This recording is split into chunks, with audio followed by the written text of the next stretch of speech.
Welcome back to the party, everybody. I am your host, Lutch, aka the Indian Jesus, here to resurrect the second coming of common sense. Everybody hit that like and subscribe and let's party. Big shout out to the replay gang. Thank you so much for coming back to watch this, even though you missed the live party. Guys, that is the best part. So make sure you're here every Monday, Wednesday, Friday, 8 p.m. Eastern, and sometimes whenever I feel like it. So hit that subscribe, ring the bell, and you will never miss an Indian Jesus live party ever again. Let's also say thank you to mysickshirt.com, the only place to get your very own The Indian Jesus official merch.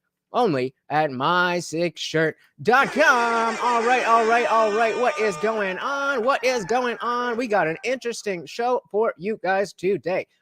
So we actually covered a debate from this event before. I don't even remember which one it was, but you may be familiar with the channel Modern Day Debate. They're really good with having bringing people together and from opposing sides of things. And they actually did a live event, as I just alluded to. And this is one for the ages. Shout out to Zippy the Strange. Welcome to the party.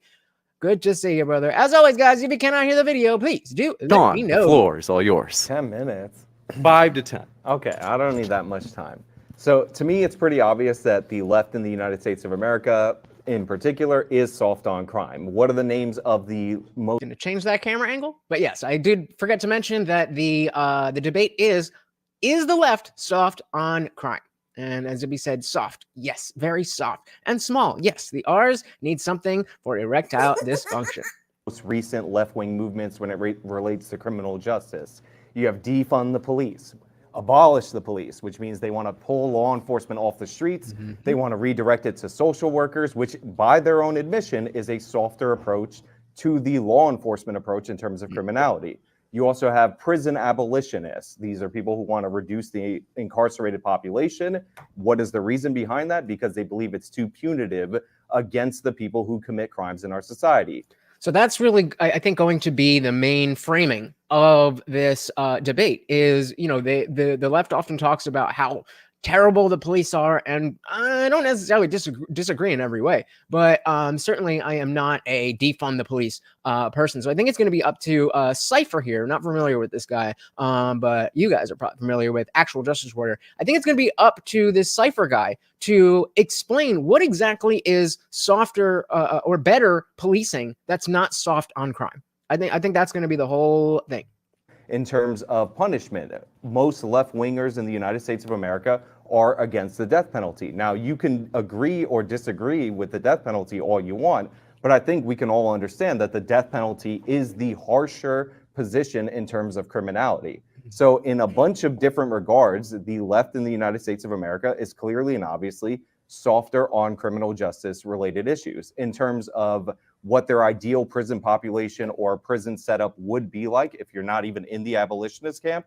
They talk about Norway. In Norway, they had a mass shooter. He killed, I believe, 100 and something people. One of the stories after he got his 20-year sentence for that thing, I believe it was 23 years. 23 years? Not to mention, Norway is not exactly the same as America. So he says the system has to focus on better training for cops and an overhaul of the prison system to get people to work legal jobs.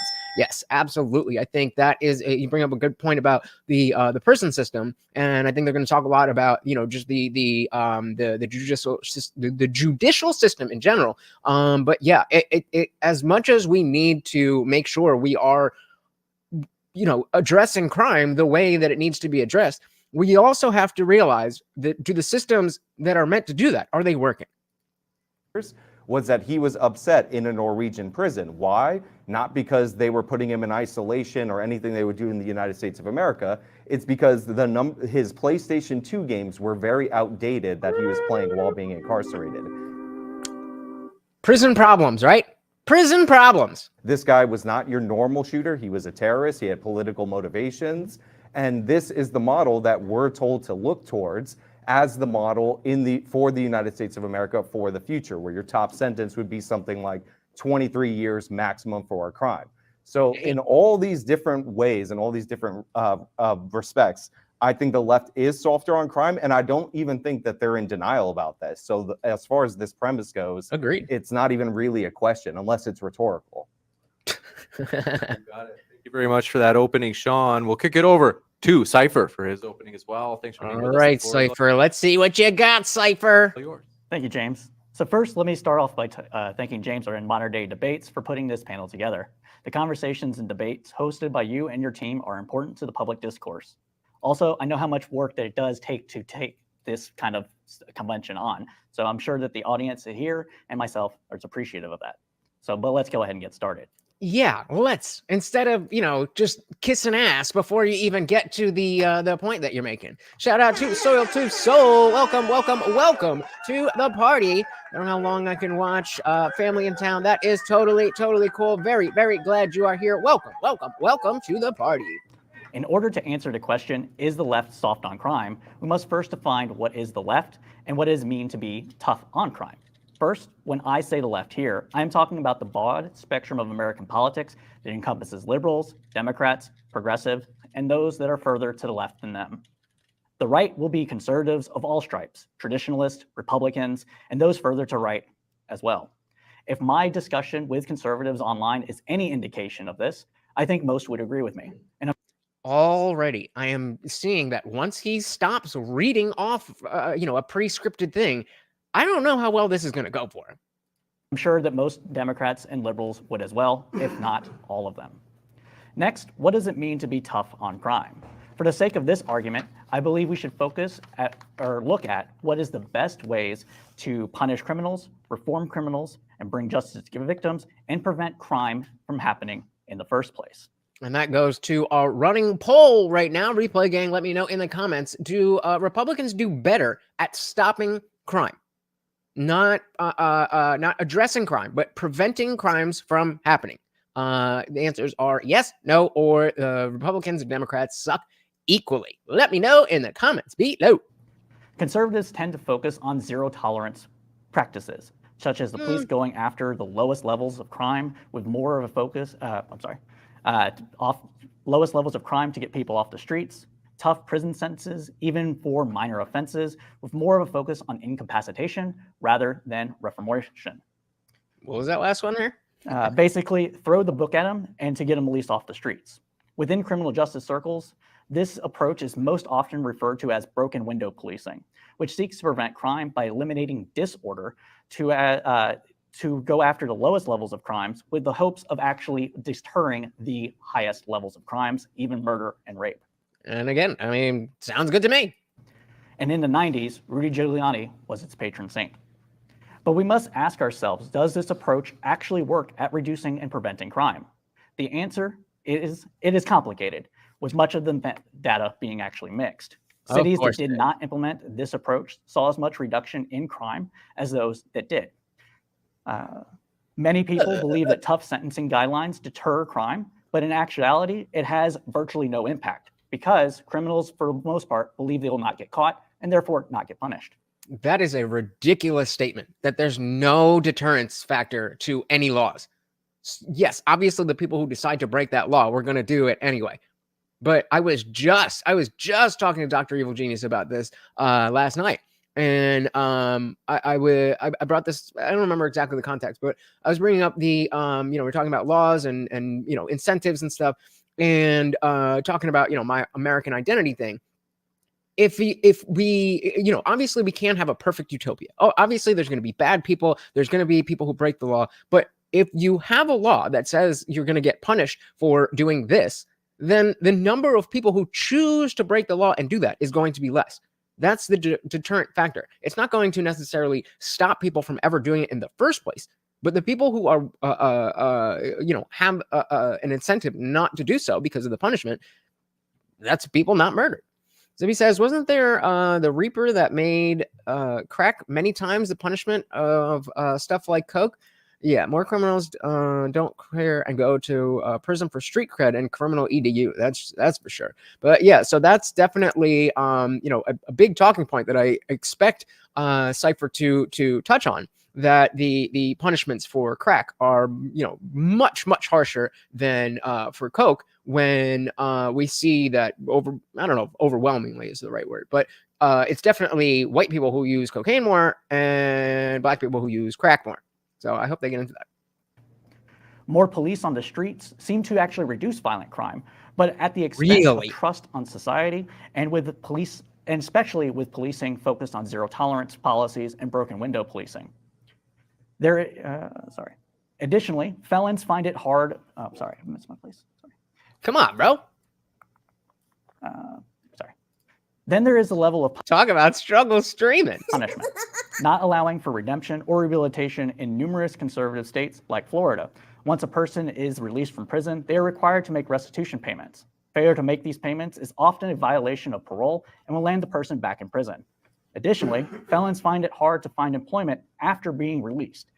So those 2 points about, keeping up with parole and finding jobs, those are the two things that I'm most sensitive to. That it really is, let's say you do something wrong, you pay your debt to society, and then you get out, and then it's supposed to be a clean slate, but it definitely is not. While those who are locked up for even the most minor of offenses lose their jobs. Why wouldn't recidivism be high under these circumstances?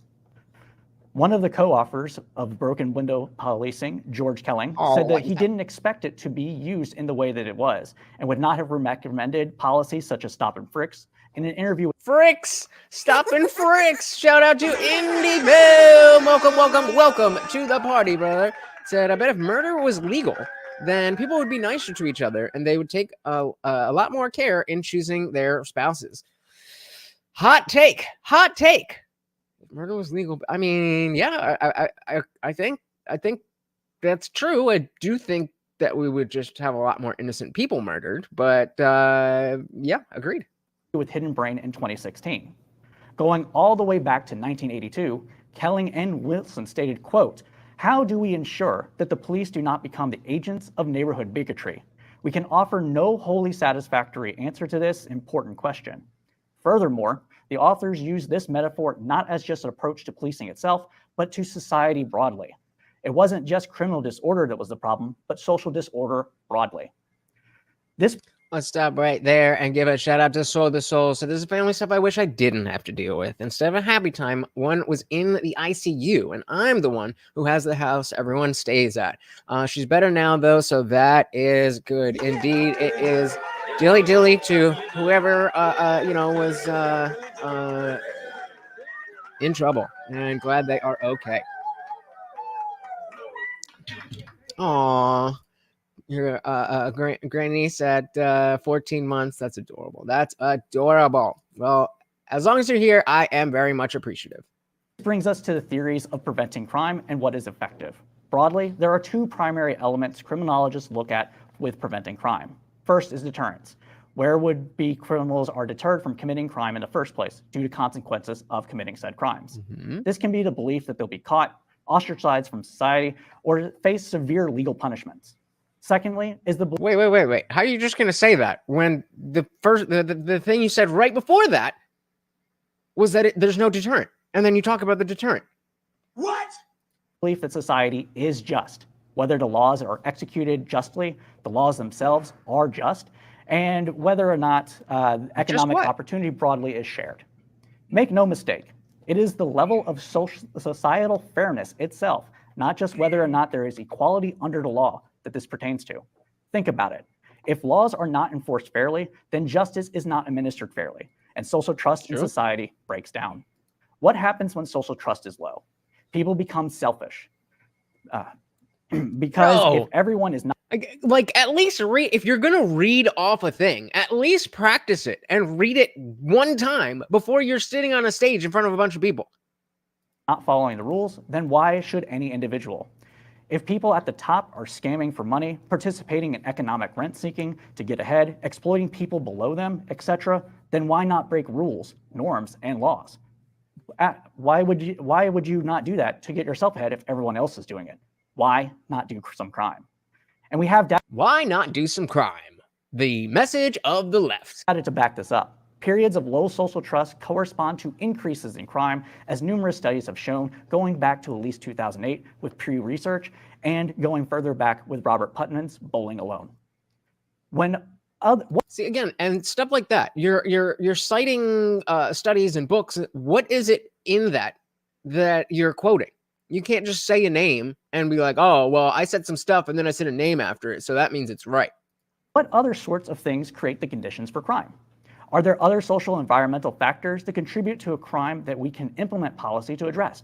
What if I told you that neighborhood makeup itself contributes to crime? Around 2014, the Rand Corporation did a study that looked at why the black-white crime gap existed.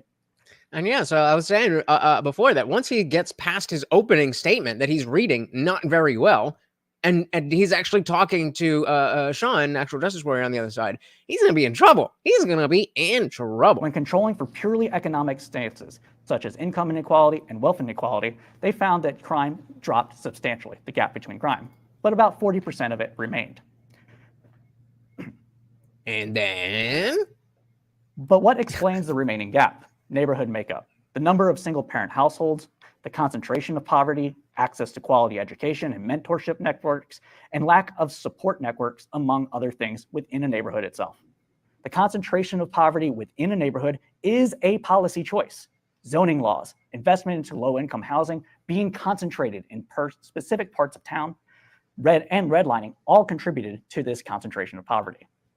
If we extrapolate from neighborhood makeup to the wider society, can we get any other insights into conditions that make crime attractive? As I mentioned previously, social trust is a big component in understanding crime.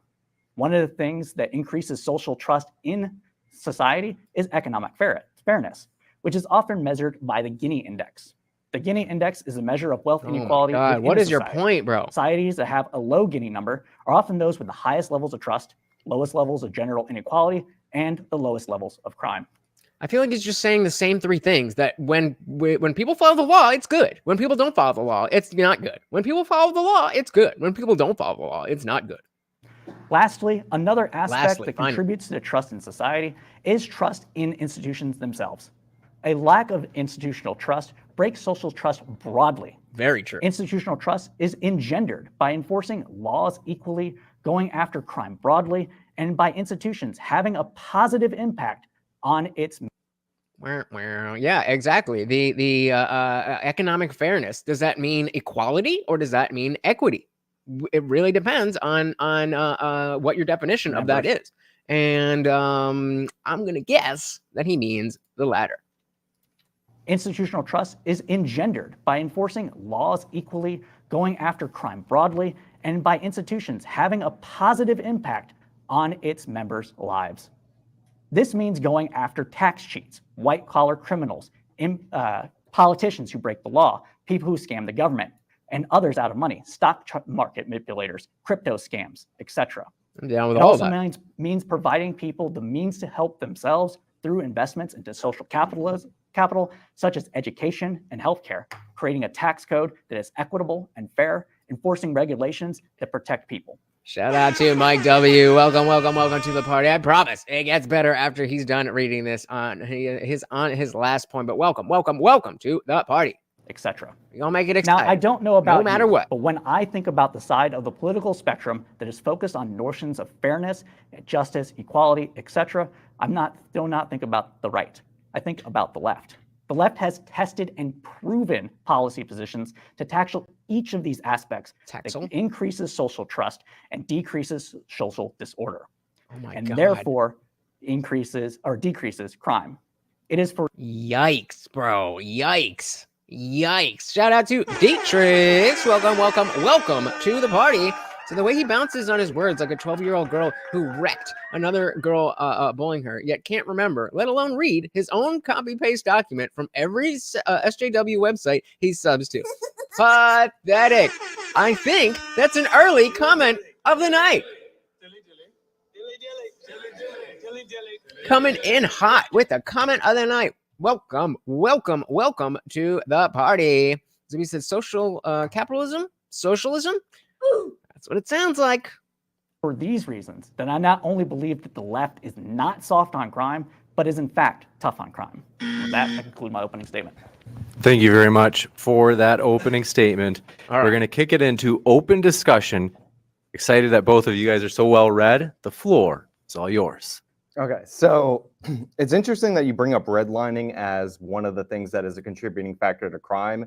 And I do agree that social trust is important, which is one of the reasons why broken windows policing was instituted to maintain order so that things looked orderly, so people could feel that and have more trust in society. Like a lot of broken windows gets kind of strawmanned into enforcing all the small petty laws, but what it's actually about is identifying specific crimes that have downstream effects on other crimes in specifically New York City, where this was kind of pioneered.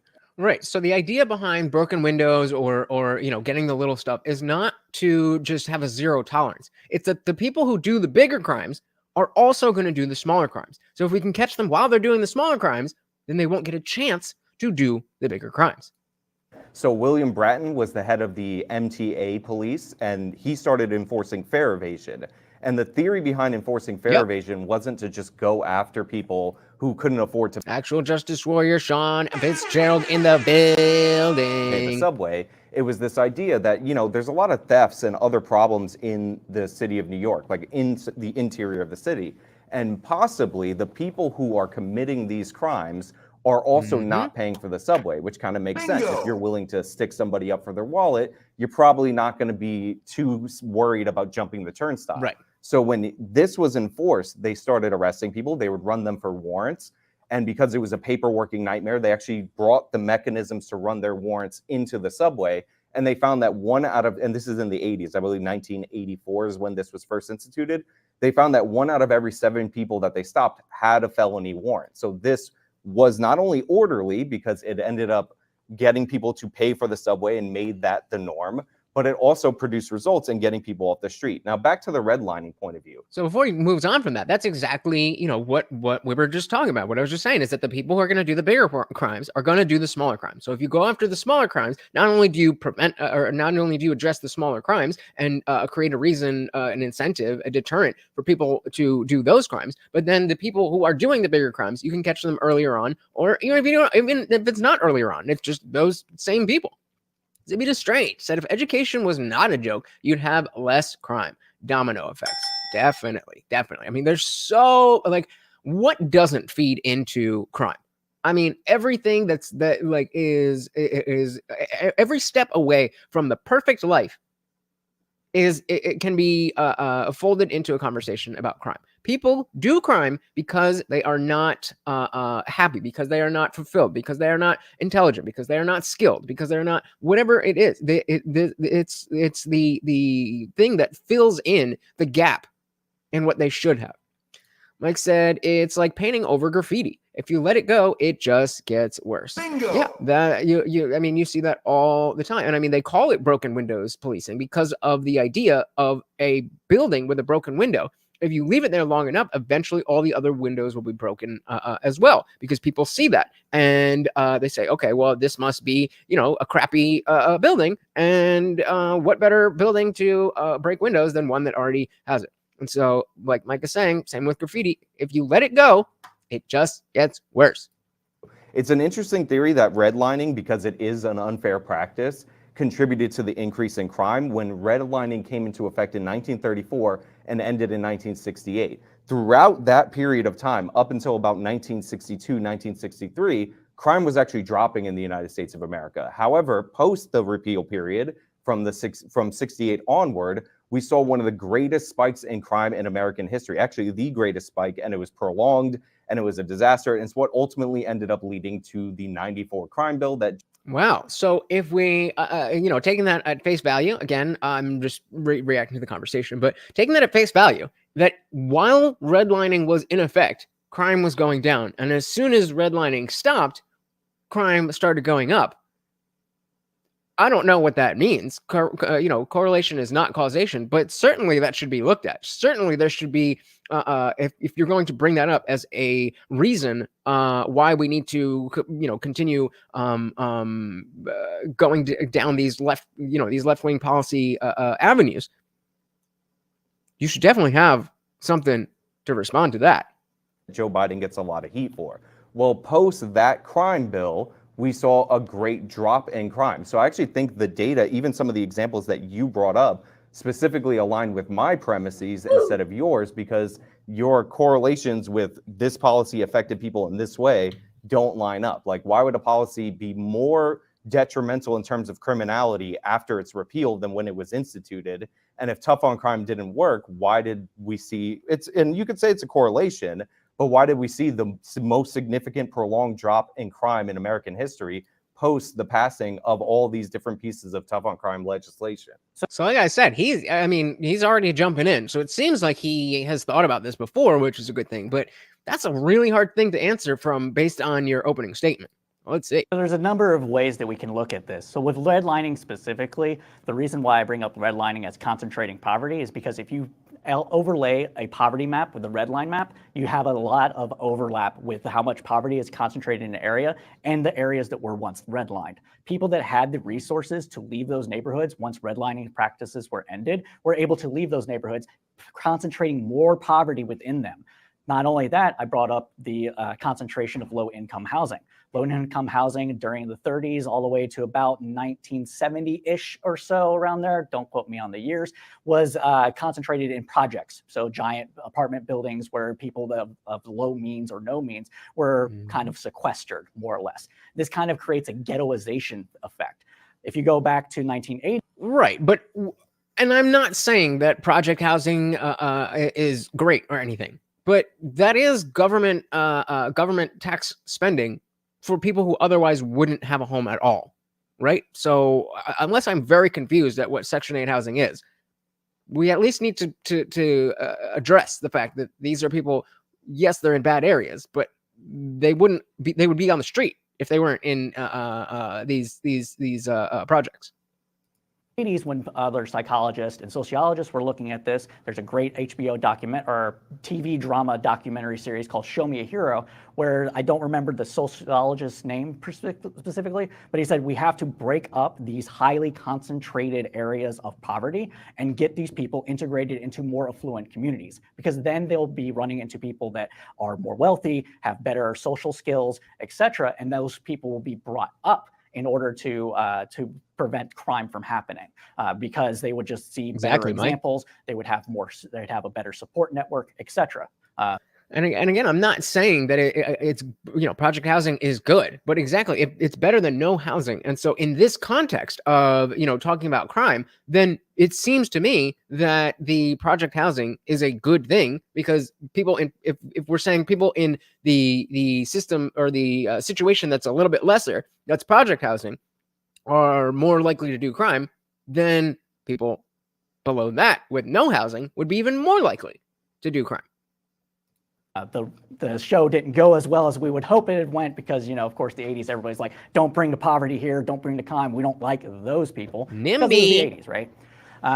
And not only that, one of the other things that with the turnstile jumping, I just did the math here, and if it was 1 in 7, that's only 14% of people that were stopped for fare jumping. So the majority of people that were stopped for fare jumping didn't have any sort of criminal background warrant of arrest for them. And I'm taking you at your word at those numbers. So, right. But the idea wasn't that we know exactly which people, if they knew which people were doing the big crimes, they would just go after the people with the big crimes that were doing the big crimes. The purpose was not to solely find those people. Like, you know, jumping the turnstile is still a crime. And again, the idea is that, okay, if you 14% of people who got a ticket or whatever for jumping a turnstile are people who are doing much larger crimes, I don't understand what the issue is. I don't understand what the issue is. Zibby says, well, Section 8 housing does try to not concentrate things, but the problem with public housing is property prices, which affect more than NIMBY, I would say. This is not an area of expertise for me, so I'm gonna go with you guys. So that means that a number of 76% or so of people were being accosted. If I'm getting accosted, you mean being addressed in the appropriate manner when you do a crime? Again, jumping the turnstile is a crime.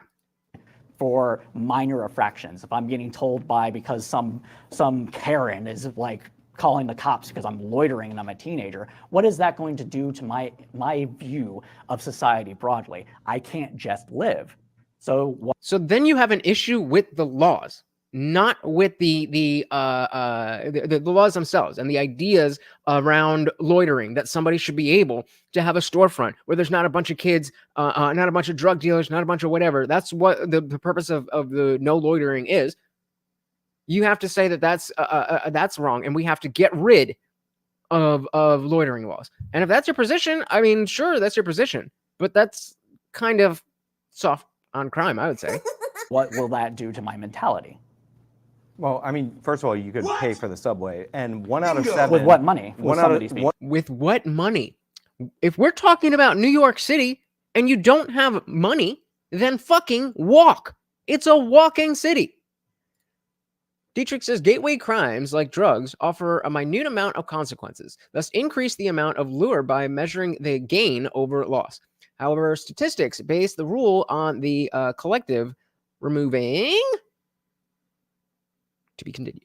1 out of 7 got popped for a felony warrant. That doesn't mean that only 1 out of 7 were criminals. And that's so felony warrant. That's a good point too. Number one, just because you don't already have a warrant doesn't mean you're not a criminal, and just because you haven't committed a crime doesn't mean you committed a felony. Doesn't mean that you won't commit a felony. Now, I'm certainly not in favor of like pre-crime. If you haven't done anything wrong, then I would say the word accosted would be appropriate. But you broke the law. You broke the law. That's not being accosted. Shout out to Guam Tech. Welcome to the party. Good to see you. Good to see you. Said yet to saw this one, and AJW is a beast. We get to see him get owned in anything debate wise. Dude does his research and his reading. Hell yeah. Welcome. So no spoilers, but I'm very interested in your thoughts on all of this, brother. Welcome. Being serious. Yeah, that they already had a warrant against them, so they were already looking for this individual. Sure. But you also had rates of theft go down, not only in the subways, but when this was broadened out, because they actually made Bratton the police chief, or the commissioner, I think is what it's called. And you saw a drop in New York City's crime that is historic. And you did bring up that there were drops in crime nationwide. Yeah. But it's a well-known phenomenon that New York City in particular had this drop occur about 4 years before. Now, in Freakonomics, this is so well known. They actually have a segment in there on whether or not this could be due to the legalization of abortion. Mm-hmm. And the idea behind that theory, which I don't subscribe to, is that all these unwanted children weren't born. Since New York had elective abortions before other places, they saw the crime drop before those other places. And point being is not the merits of that particular theory. So I'm curious, actually, on that point. What do you think? Because I think that's important to, especially, generally we're pro-life on this channel. And so not that you have to be, but we just happen to be. And I'm wondering if you think there's any merit, if there's any weight to the idea that more abortions caused less crime. So let's, I'm going to do a poll. So let's say, can we say that crime went down because of more abortion? Very interested to see what y'all think about that one. Dietrich says the responsibility of the individual's accountability, but yeah, we're moving on. So gateway crimes like drugs offer a minute amount of consequences, thus increase the amount of lure by measuring the gain over loss. However, statistics base the rule on the collective removing the responsibility of the individual's accountability. But it doesn't. Because no one's life is ruled by anything other than personal choices.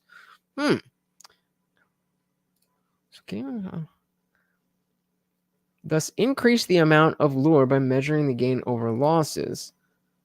But it doesn't, because no one's life is ruled by anything other than personal choices. I guess I agree with that. I think that the personal choices though are affected by the environment, what the laws are, what the social norms are, stuff like that.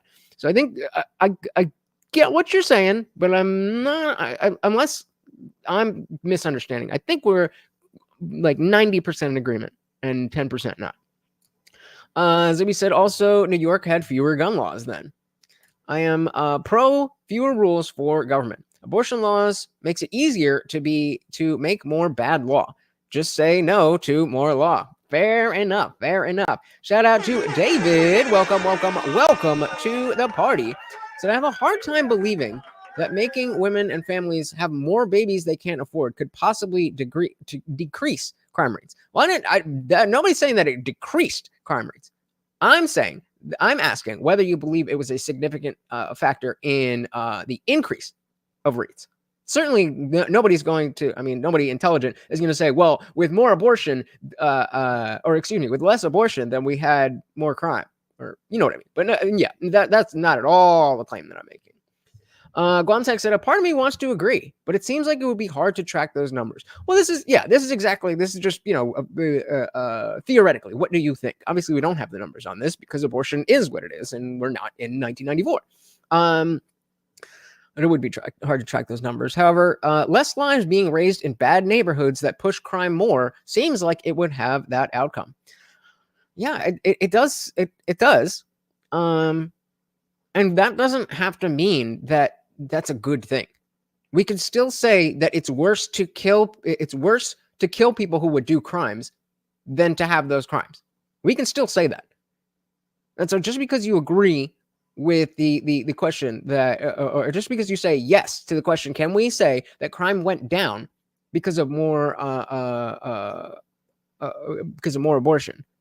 Then yeah, I'm just you got me fucked up, David. You got me fucked up because this is not what I'm saying, right? It's hard to believe making them have more babies. Yeah, okay.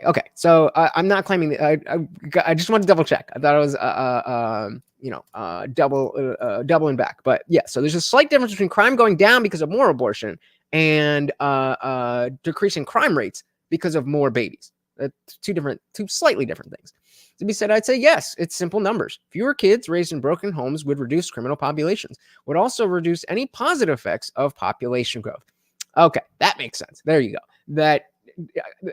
I think the issue that I had with it was the one-sidedness, and Zibi saying it would reduce any positive effects of population growth as well. That makes it make sense for me. Thank you, sir. Context said, of course, I'd rather we fix the neighborhoods than call the population. Exactly. We are allowed to have this position as well as say that, yes, crime went down because of abortion. Very, very cool. Zibi said, abortion is a simple cause and effect issue. It does not remove the moral or ethical issues from it. Fair enough.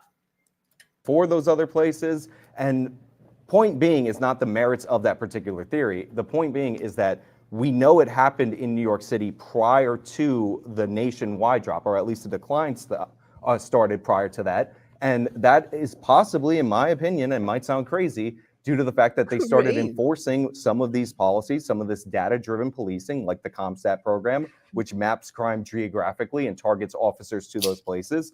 And that led to the drop because they were pioneers in that, because the NYPD became the most sophisticated data-driven police department in the entire world. Dietrich says, a kid grows up in the hood. Gang tells him to kill someone or they kill him. He kills, goes to jail. He doesn't, he's killed. Circumstances are unfortunate, but it doesn't mean these were his only options. They are just the ones painted. Yeah, it is sad, but that's a reality for so many kids. It really is. And so again, I don't think that like Wantek's saying, I would prefer that we do things to fix the circumstances for these people than to just kill them. But that doesn't mean that the raw numbers, like Zippy is saying, it's just simple cause and effect. It is what it is.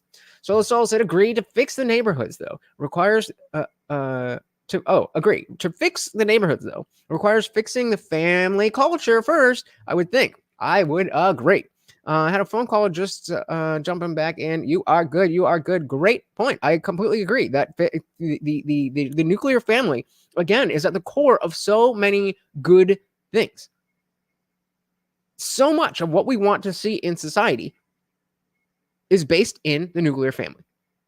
And I'm progressive enough to say that, to gay people get married and have kids, that's a family. Trains would, like, as long as you're a unit, you don't even have to think the way that like a family is a family. That's important. And not every family has to look the same. I'm not sure what I'm not sure what my bottom line here is though. But I think you guys got what I'm saying. We can also look at LA. LA Police Department throughout 1980 to 1996 was pretty much not dismantled, but in disarray, we'll say. Corruption, crime, beatings, etc. They experienced a similar decrease in crime as New York did In the 80s? a few years later, not in the 80s. And the reason why we have to compare similar placed cities to similarly placed cities is because the demographics, poverty, etc., all kind of correlate together. Weren't you the one talking about Norway? That's not really the demographics correlating together with America. Just saying. Zippy says to fix the hoods, you need job training, i.e. vocab. You need education and critical thinking, all of which would nurture more nuclear family ideology. Yep. Dietrich, I believe we can do more than pander because it's because that's been done long enough by the Libby long hair on the left. Yeah, right. You don't have nice. My hair's so much nicer. Which is why I don't believe he has any value in this argument. Oof, tough, harsh, but fair. So critical thinking is so important because you think outside the box to fix issues. Yeah, I mean, that simply put, right? You have to be able to think outside the box to fix things that we haven't seen before. Just that simple. And that's how you get a natural experiment in the real world. Well, that's actually a great point that you brought up about poverty, because I think you actually have your correlation a little bit backwards. Because if there are areas with high rates of criminality, and it could be even something as simple as high rates of theft, the reason for the lack of investment in those areas is due to that criminality. Yeah, so the argument that the lefty is going to make most of the time is that because there's so much poverty here, there's so much crime. And what AJW is about to say is that, no, it's the other way around. It's crime that causes poverty. It's the bad behavior that causes restaurants and stores to not want to spend money or buy land in those areas. I mean, it certainly, it's reinforced by poverty, but that's where he is. That's where he is going. David said, I can pretty well agree with Zippy's last couple statements. We're all on the same page. All on the same page for once. So because I'm saying and the left wants people to stay in the litter box. if that's their agenda. It's not the other way around. Like, think about it like this. If you're going to open up a business, if you're going to put your own money to open up a storefront, and you have two options, two different neighborhoods, similar price. However, the rate of theft in one neighborhood is 5 times higher than the rate of theft in the other neighborhood. And you're trying to do a big box store. Big box stores tend to have profit margins from 1% to 3%. You're obviously going to choose the neighborhood with lower rates of theft because that's going to eat up your profits in those locations. And by the way, this is why a lot of people call certain poor neighborhoods with high crime food deserts, because grocery stores operate on the exact margins that I'm talking about, and they can't afford to be there.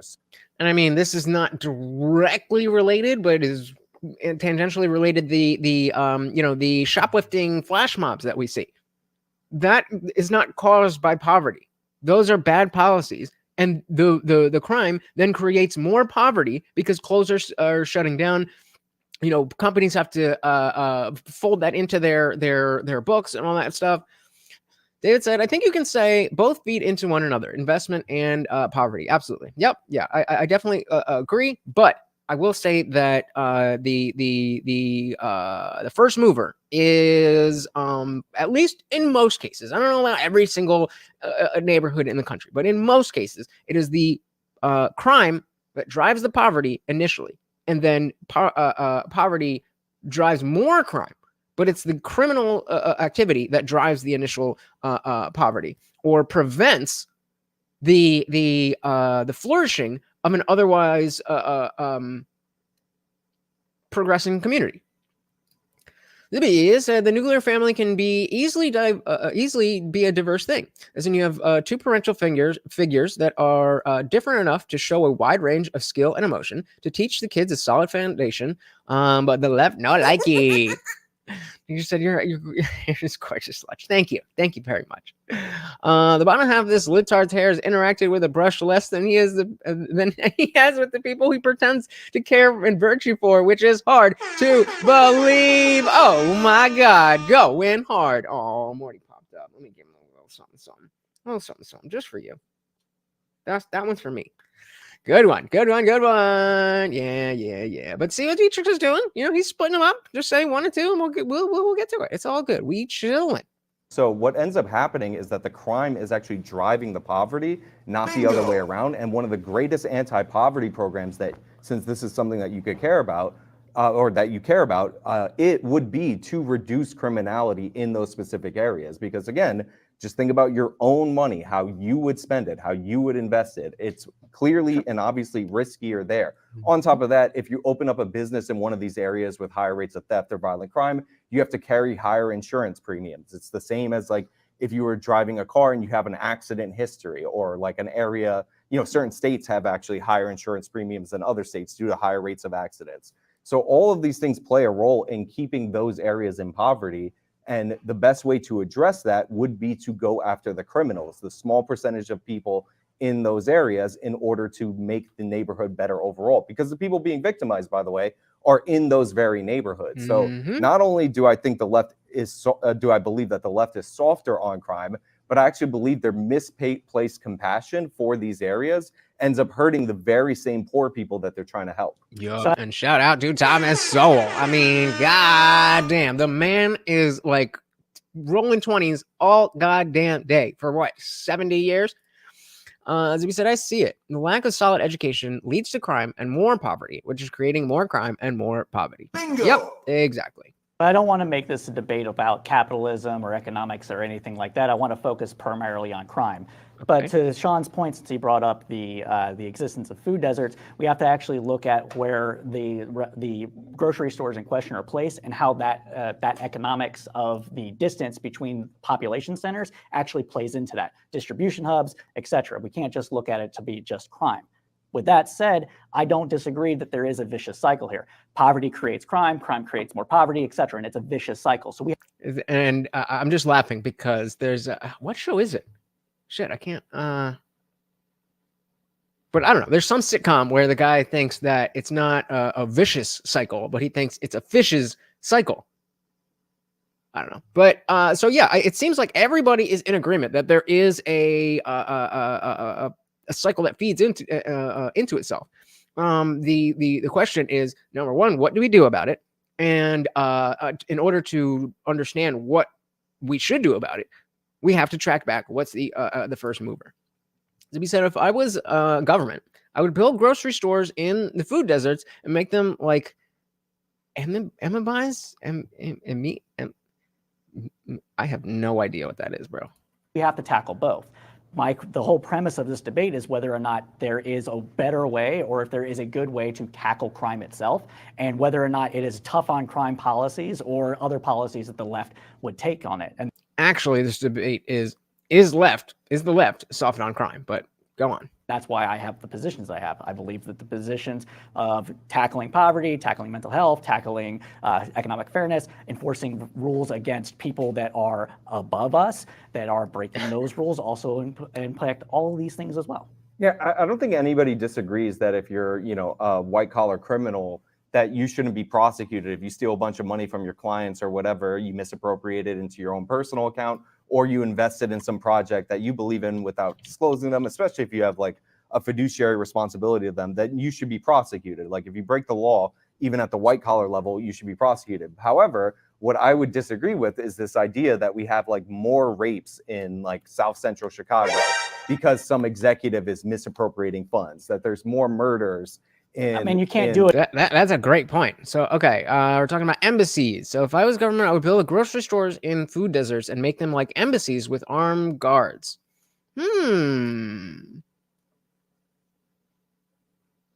As part of like a social net, safety net kind of thing? Definitely could be, what we have now is not ideal. So yeah, and Soul is a national treasure. I wish he did. He had more. Obviously he's older, but I wish he had more podcasts and stuff. Obviously, we could go through like his books and stuff. But it's not really the same kind of thing. I wish, if he was just 20 years younger, we would have so much. Like think about him. Think about like Ron Paul. Like imagine we had, and I mean, obviously there's plenty of content of Ron Paul, but long form discussions. Oh, that would be amazing. Mike says inner city schools are failing kids. I gotta tell you something, Mike. It's not just the inner city. It's everywhere. Public education is in the shitter. You see these stories of middle school teachers saying like the stuff that we used to give fifth graders in 2019, the remedial fifth graders in 2019, in 2023, the seventh graders, the regular seventh graders can't do it. They can't read. They can't do basic math. I saw something with some lady was trying to diagnose all of this, and she's a music teacher, and so she was seeing that like in most of their classes when they're reading, they're memorizing the shape of the word. So like if you put the word, let's use, since it's here, the word zippy, like they remember the shape of the word zippy and they understand, okay, that's what that refers to. But then you go to music and there's things like staccato and Maziano and other languages, and they don't know how to sound words out. It's not just the inner city. It's everywhere. It is everywhere. So the Soul said some rural schools fail too. Yeah, son just went from a top elementary school to a bottom 5% middle school, and it's a stark difference in just a few months with him. Yeah, it's really sad, and at least you guys are aware of it. Especially if you have kids, at least you're aware. Like, oh, okay, there's something I need to do here. I need to supplement what's going on. But even after the lockdowns and stuff, there's a lot of parents who just think, well, school is school. School is just like when I went, so we can send them. We don't have to worry about it. Nope. As we said, the food deserts need a foothold. Food is one primary thing. Education is another. And education is just so bad, but armed grocery and vocab centers would be a stopgap. Yeah, I think I agree. So the Soul said, if we don't have the family structure we have, his situation could easily be hopeless, and that's only a 5-month change. That's less than a year. Less than 1 year. It's crazy. Zippy is round. Picture a round beast, round enough to lick. Never mind. But it was a one-to-one comparison But like this. It's like a cheese. It's like Swiss cheese, right? Everything stops on top of each other until you get a whole block. Yeah. So what? I need to run that back. Chicago, because some executive is misappropriating funds, that there's more murders. I mean, you can't do it as a one-to-one comparison But like this. It's like a cheese. It's like Swiss cheese, right? Everything stops on top of each other until you get a What Swiss cheese stacks on top of each other until you until you get a whole? What? block. Yeah. So like in the District of Columbia, what they find when they arrest somebody. Nope. I can't.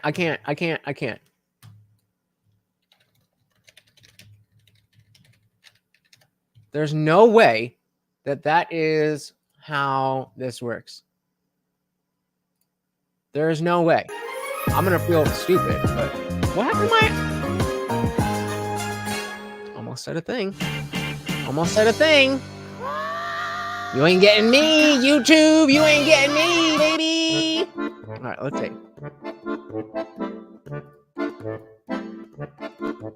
Welcome to Switzerland. We're in the Emmental Valley, just outside of Bern right now. We have the cheese factory. We're going to experience some authentic cheese making and then taste it for ourselves. Shout out to M169. Welcome to the party. So we stopped using phonetics for reading, which teaches you how to sound out words to the whole language method. Holy shit, this is like a conscious thing that they did? That's scary. I thought it was just a phenomenon that was occurring because kids were just not, doing anything. That is scary. That is very scary.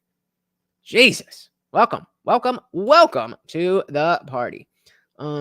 Yeah. So yeah, that was the point that the other dude was kind of making, that yeah, that's insane.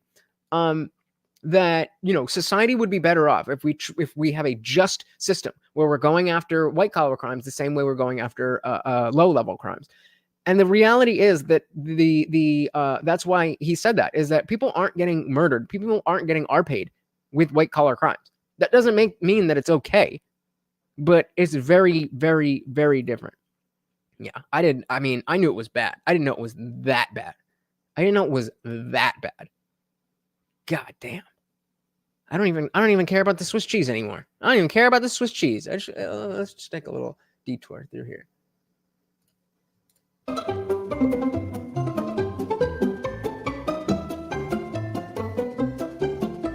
So there's a mold. Okay, great.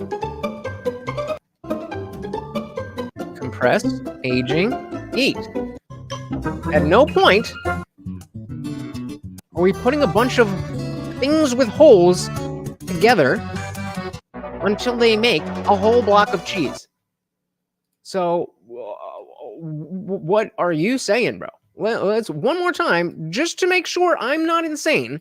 Make sure that he really did just say that stupid thing. It's like a. And, I mean, you can't do it as a one-to-one comparison But like this. It's like a cheese. Okay, it's like a cheese. It's like Swiss cheese, right? Everything stops on top of each other. It's like Swiss cheese. Everything stacks on top of each other until it makes a whole block. What? Sounds like he is from New Education.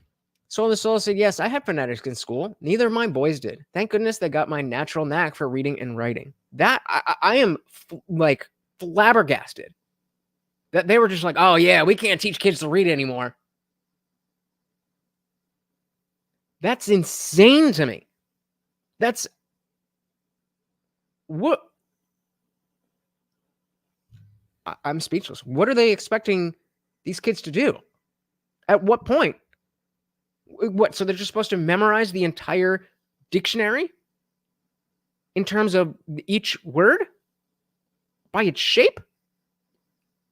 There's only 26 letters. Yeah, I was hooked on phonics. You know what I mean? Until you get a whole block. Yeah. So like in the District of Columbia, what they find when they arrest somebody finally for murder is that they have 11 other previous arrests under their belt before they get to the point where they commit that homicide. So That's I mean, a weird correlation. So we can.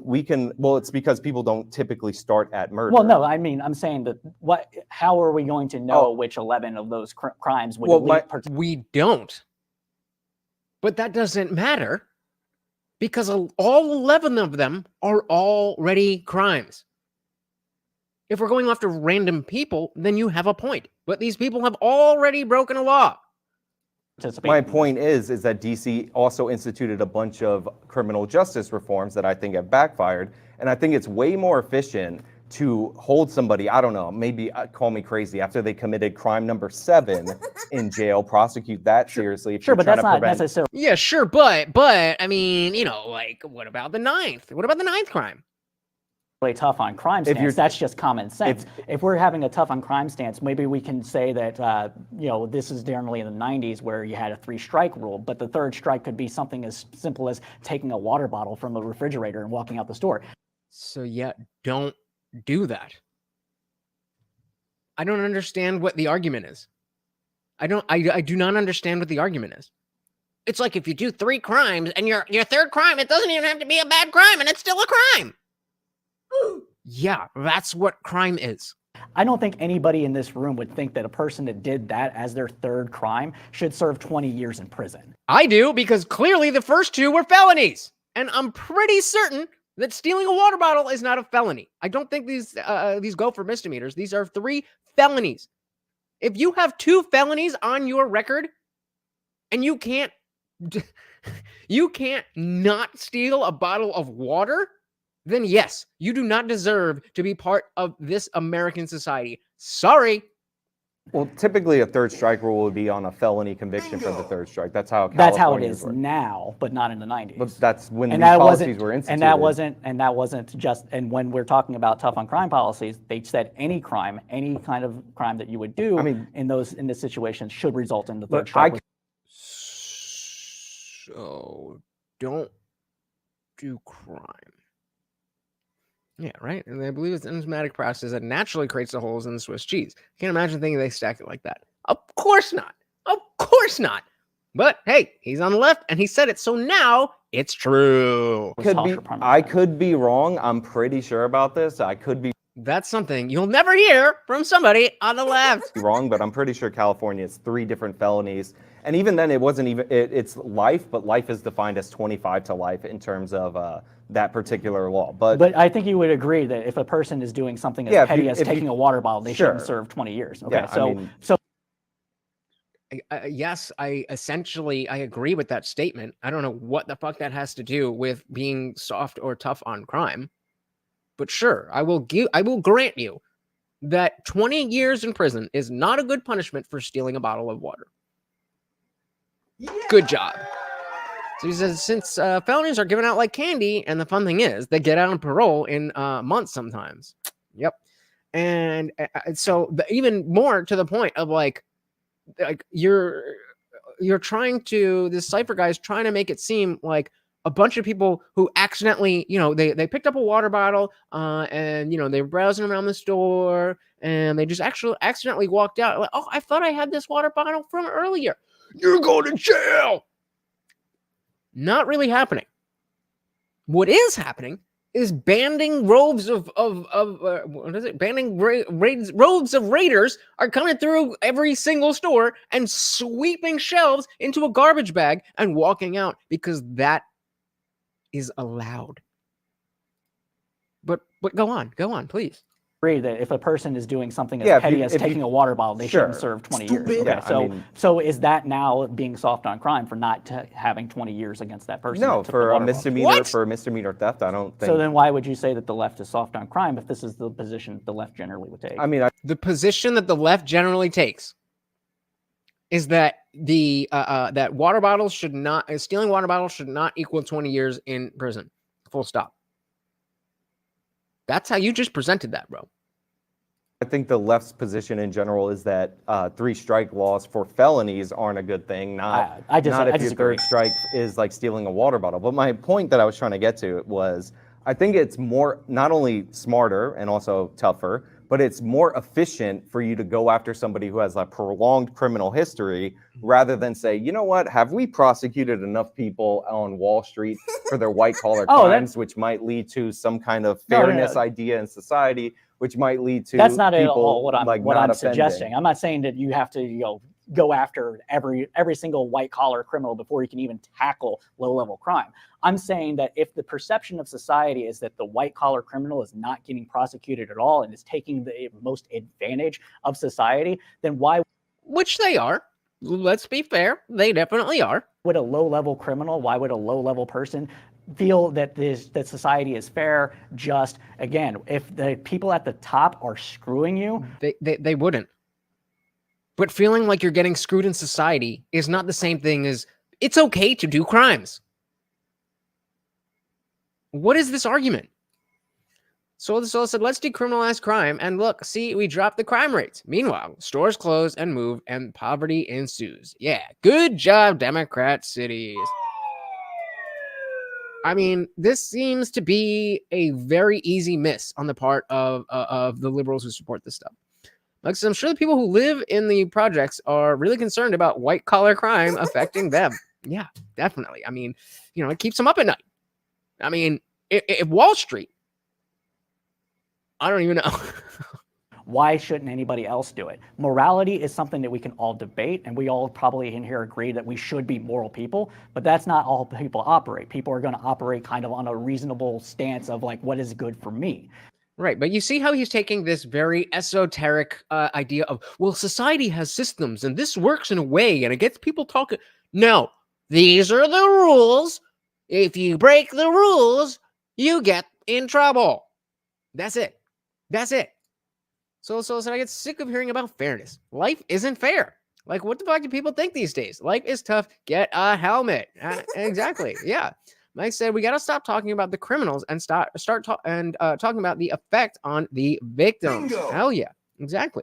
I remember being a kid and not really being into politics. And my dad, you guys know my dad's into politics, and me and him talk a lot. But my mom's dad, my grandfather, is also very into politics, but he's super liberal. I mean, he's like 90, so it's a different kind of liberal. But whenever we would visit, they would get in huge arguments, and I remember my dad talking about how they care more about the criminal than they do the victim.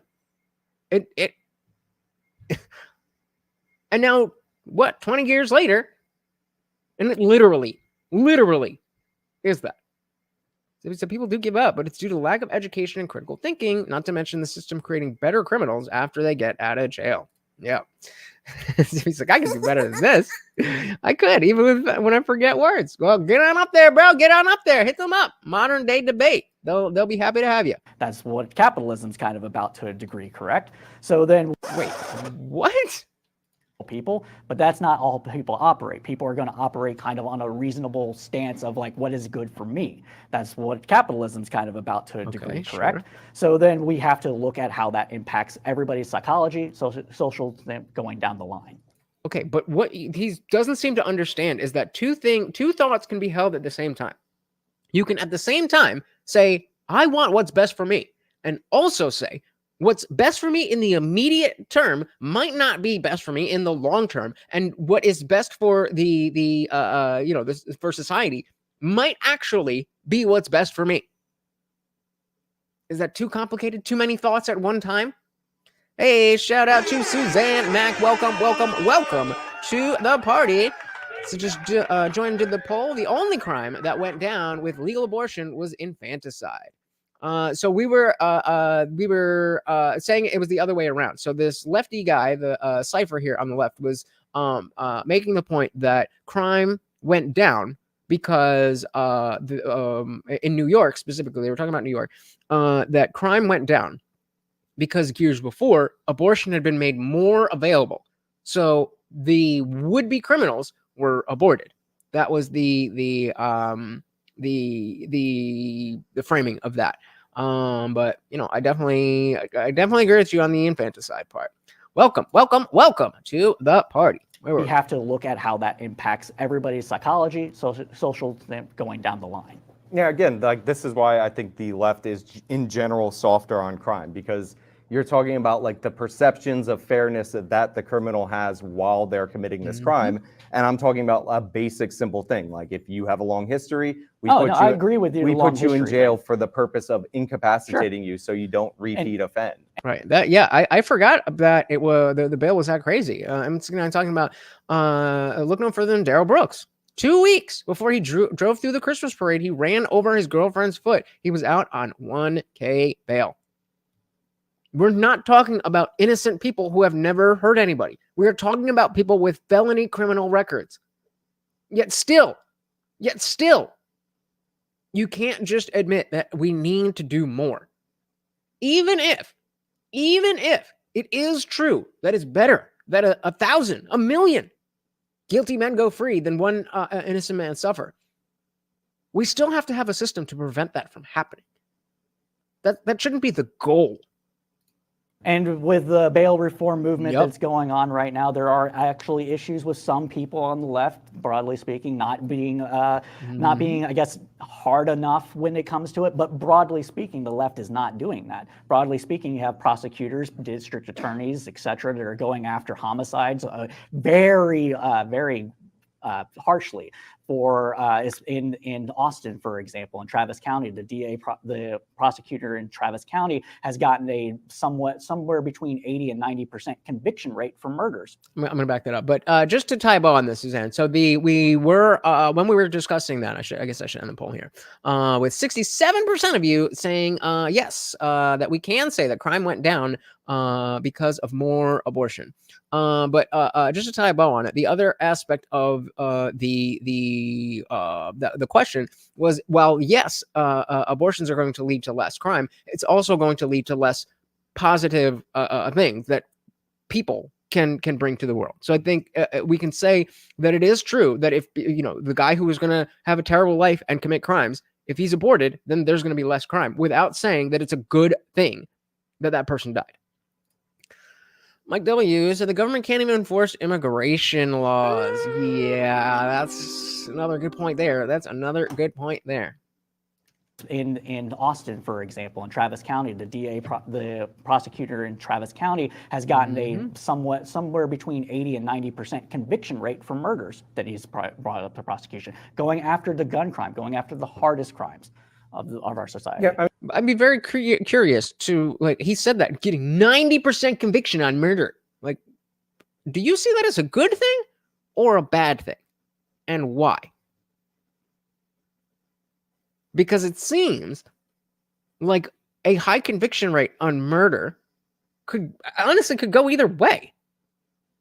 That doesn't really seem to mean anything. We're 90% of the people guilty of murder, right? Am I missing something? Somewhat in Travis County, the prosecutor in Travis County has gotten a somewhere between 80 and 90% conviction rate for murders. So he says that like it's a point, like it's a, he can add to the tally. But what does that mean?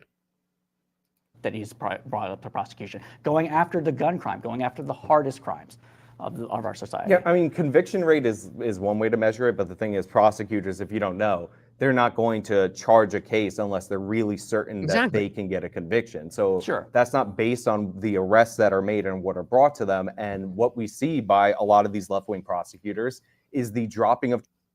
We are not breaking any TOS, guys. I promise you. Charges at higher rates than the previous prosecutor. So Alvin Bragg out of New York City, actually specifically Manhattan. That was the DA that charged, what was his name? Jose something. It was the old guy who ran the bodega. The girl, the chick came in with her little spawn and couldn't pay for a bag of chips. So she goes out and grabs her boyfriend or baby daddy or whatever the fuck it is. Dude comes in, goes behind the counter, starts beating the shit out of this old man. Dude is the old man is has the presence of mind to grab a box cutter and ends the fight. He got charged. With murder. Insane. So then since 90% sounds like the Soviet Union conviction rates. Well, again, like Actual Justice Warrior pointed out, the details get lost in the numbers. That yes, it's 90%, but it's not 90% of all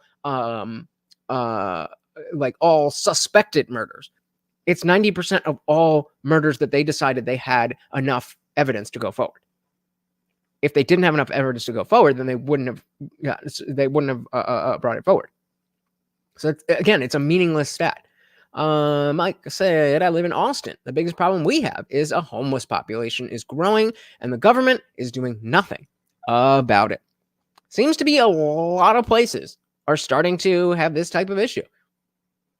I mean, not starting, but the degree is getting far more out of hand than it ever has been. Crazy. Exactly. Has downgraded about 20% more charges than his previous person from felonies to misdemeanors. Again, he's softening the penalties for this. And has that had a negative, I guess it has an increased crime. In New York City, we have seen a dramatic crime increase. Have we seen a dramatic crime increase in New York City specifically because of these policies? Can we prove that yet? Or is it where's your source? Because of other situations that we've had in society. Well, there's such as... So if you're going to say that no, these things that seem very closely connected are not connected, then it's your responsibility to say maybe it's this. You don't even have to have the answer, but you have to have something. Otherwise, your argument is no.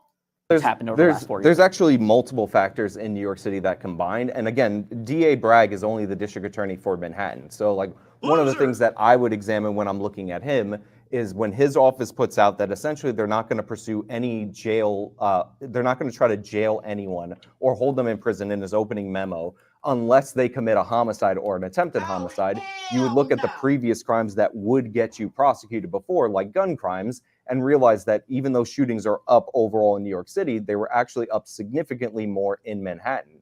But in New York State, they passed a bail reform law, which honestly is outside of Bragg's control.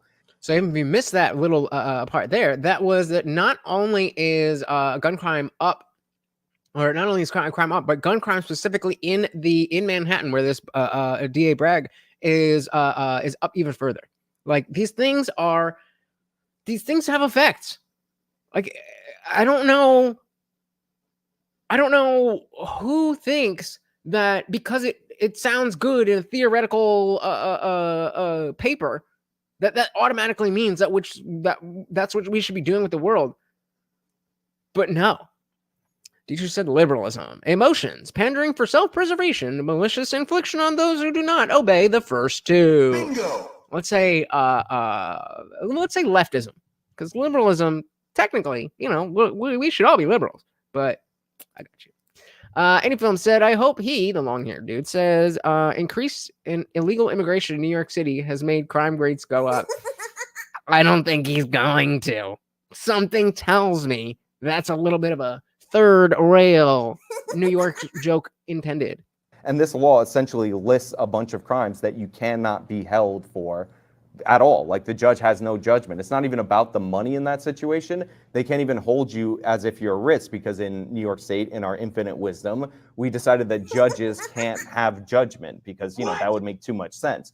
But that's judges? Wait a minute. So you're telling me that the people, their job is to judge, can't judge. If the laws are already such that the judge has no role, that is the only human aspect. That is the only human aspect of the justice system once you're arrested. The only human aspect. But yeah, let's get rid of that. Who needs it? That's not the only thing. That combines with the previous policy called raise the age, which made it harder, again, and this is a softer on crime position, to prosecute youthful offenders. So you have youthful offenders that are already getting reduced charges. Even if they repeat offend, if they commit crimes in the categories listed under bail reform, they can never be held under bail. And then you have a district attorney that's refusing to prosecute a bunch of crimes that go even beyond bail reform. And this leads to these kids getting, and it's kids as in young people, young men particularly, getting out over and over again until they commit this most serious crime, which ultimately ends up being a murder. And then we put them in jail. The result of that in 2020 or 2020 from 2019, the year-over-year increase, was a 47% increase in homicide in the city of New York, which is the greatest increase year to year in the history of the city. It set us back in terms of the raw number of people that were murdered back to 2010 levels. It had been dropping since 1995 consistently. And all of a sudden we get a jump that shakes us back 10 years. My math's not very good right there. So what if I told everybody in the audience? That's crazy. And you have no response to that? You're just ready to rattle off whatever you're going to say next? My God, damn. We said lower court judges also do not need a law degree. Really? Do not have to follow the law. See 2A violations. Yeah, makes sense. It makes sense that it doesn't make sense, but how did we get here? How did we get here? Audience here that non-prosecution of minor offenses actually led to a 30% reduction of serious crime. That we, instead of prosecuting these criminals for these minor infractions, that we put them in some sort of diversion program or some other rehabilitative program. Would you say that that is tough on crime or soft on crime? I would consider it to be tough on crime because you're actually going after the causes of crime itself. He really messed up here. He really messed up here. What he should have said, if that's what you call being soft on crime, then you're goddamn right the left is soft on crime.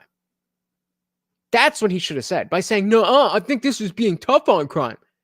means that being soft on crime is a bad thing. I think it is, but he's trying to make the argument that what we're doing is not soft on crime, even though it's much softer than what it should be. But it's not soft. It's hard. We're tough. We're being tough. No, I promise. We're being tough. He took the complete opposite. This is, I mean, listen to this again, because this is exactly what not to do if you're losing a debate on crime. Or some other, these to a 30% reduction of serious crime. That we, instead of prosecuting these criminals for these minor infractions, that we put them in some sort of diversion program or some other rehabilitative program. Would you say that that is tough on crime or soft on crime? I'd say that's soft on crime, but, you know, sounds like a decent start to a different type of criminal justice system. Sounds good to me. I would consider it to be tough on crime because you're actually going after the causes of crime itself. That's not what tough means. That's not what that word means. Tough doesn't mean go to the root of. Your argument should be that being tough on crime is a bad thing, and therefore we should be soft on crime in this manner. I don't get it. So let's say complacency, laziness, and normalcy bias, while the military-industrial complex slowly kept any powers it was given by such a populace. That's how we got here. I mean, when you're right, you're right. When you're right, you're right. As we said, law seems to have split somewhere along the way into constitutional law and common law. Thus, the Constitution has been lost in translation. It's really sad. Suzanne says, I have a question. How come judges are elected and belong to parties? How is that impartial? Is their funding scrutinized more carefully than politicians?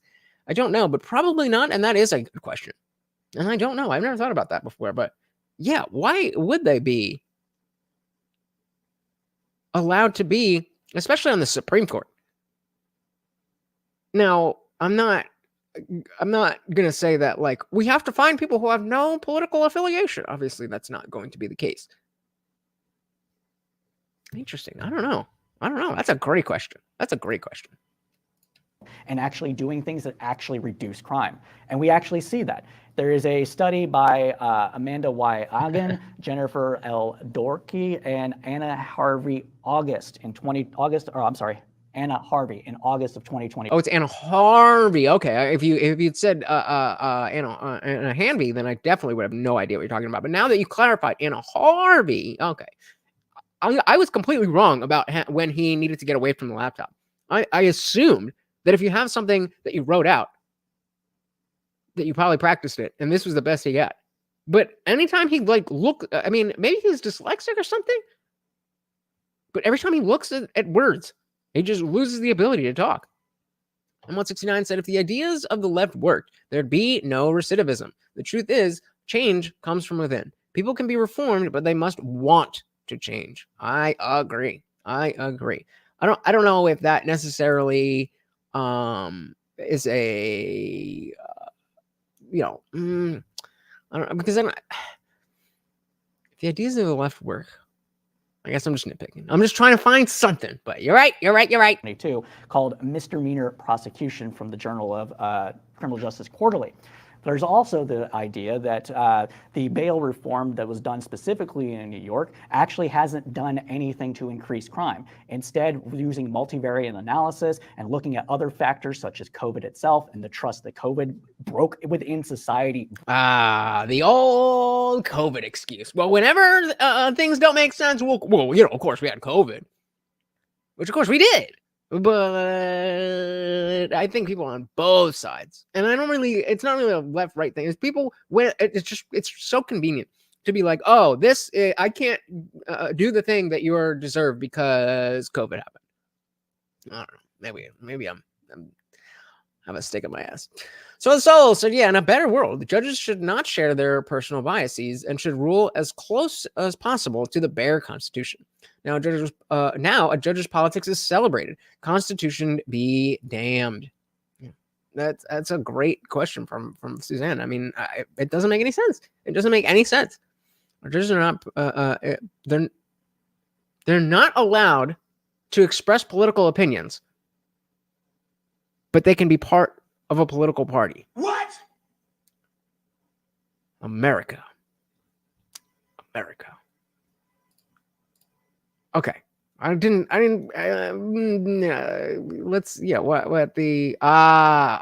said our judges in the UK. Okay, there we go. Okay. That's a little bit more promising. But damn. And hey, look at Canada, look at the UK. That is the US in another 5 years. Broadly, and this is worldwide. COVID broke this worldwide, but it's been particularly an issue in the United States, dropping 18 points from 2019 to 2021. We didn't have good trust in society in America to begin with. It was only around 25% or so of people trusted the American public at large. No. What? Only 25% of people. That would mean that the country would crumble in a matter of months or years or whatever. If 75% of people had no trust in our institutions, then we wouldn't have institutions. All of these institutions, the idea of currency, the idea of justice is all based on people buying in. I would say it's a lot to say that 25% of people don't buy in. That we are of that very small percentage, and it's probably less than 25%. But now it's down to 16%. Rather, it's down to 16%. So if you're going to have this precipitous drop in trust in society, then you're going to have all these other negative consequences. And when you what are you saying? Account for these other factors, it's kind of a wash. You don't see an increase in non-prosecutionary. Yeah. Suzanne's saying, very true. The UK is Biden's America in 5 years. Keep your eye out, guys. Keep your eye out. This is what is coming. That judges will be part of a political party, but not allowed to say anything political. However that works. Like, what is considered a political opinion? Especially if you are ruling over a case that is at all politically charged. I guess, the judges ain't judging. The math ain't mathing. The sense ain't sensing. So he said, I think you can dismiss the institution and live with them because there's no other choice. I agree. I think that's what most of us do. But if 75% of people thought this way, then we would not have a country. Feds, Zippy is a good one. Misdemeanor offenses doesn't actually increase. Oh, he keeps saying misdemeanor. It's misdemeanor, not misdemeanor. Crime. So what period of time would this non-prosecution study cover? Because I haven't heard it. I don't have it on my laptop right now, but I believe that it particularly looked from 2018 to 2022 or 2021. I mean, I haven't heard about it. I'm just curious because it's to be fair, it's been a recently published study. So all right, that's fair. But so I mean, AJ was just like, you're just spouting bullshit. Whatever. I've heard a lot that COVID-19 is the reason behind this. I feel like we're off the topic versus soft versus hard on crime, but that's fine. And it's interesting, and I don't think that COVID-19 had no impact. Obviously, that impacted everything. Like all of our lives were changed. Even if you lived in one of these red states that never locked down or only locked down for 8 days, people lost members of their family, all that, total disaster. However, we have month-to-month crime statistics. And one of the interesting things about these stats is that COVID-19 coincided with a dramatic crime drop. In fact, the crime dropped until late May of 2020. And in late May of 2020, that's when George Floyd, that video came out. He died. And then all of a sudden we saw people trying to pull back the funding for the police. We had the Black Lives Matter riots, and the crime increase seems to correlate with that change in society, not necessarily the lockdown of COVID-19. Now, I'm not saying that COVID had no impact. Again, it impacted everything. But if crime was dropping pre-George Floyd, it starts spiking after the changes in policy and after the event of George Floyd, then I would think a more direct thing that we should examine. You can see him. You can see him. He's like, oh, I've got my talking points on George Floyd. Just let me at him. And are those particular changes. Now, what are they? We had cuts in police funding. He's dying. But more importantly than the actual... Did we actually have cuts in police? Did we actually have cuts in police funding, or did we have a budget going into the next year with a cut in it, and then that budget got restored after this supposed crime? So well, this, not supposed, but this is a good point, because more importantly than the dollar amount, when they announced the cuts of these budgets, and by the way, some of them completely backfired, like Los Angeles, I forgot the amount that they Seattle wanted to cut. as well, and yeah, there's been several other states. Well, Los Angeles, I'm mentioning for a particular reason. So Los Angeles did pass a budget that cut police funding, and then a bunch of officers left. And by the way, they still continue to leave. They're about 10% short of their pre-COVID or pre-George Floyd levels, however you want to look at it. Well, they ended up spending more money in the year that they cut their police funding. The reason they did that is because they had a bunch of officers leave and they had to pay out overtime. So the intent was to cut the budget. The impact of them cutting the budget and the policy changes was that they lost officers to early retirement. So now, as a result of this criminal justice reform, which was called Defund the Police, you ended up in a situation where not only did you not actually defund the police because you had to pay it out in time and a half overtime, but you're paying more tired officers that are sticking around on the force more to be less effective, because we all know, I mean, you're a left-leaning guy, overworking your employees does not produce positive results. Yeah, so now we're getting into the discussion of the cops themselves and the idea that, you know, the good cops left. A lot of the good cops got fired for not getting jabbed, and then that strained the cops that we had left.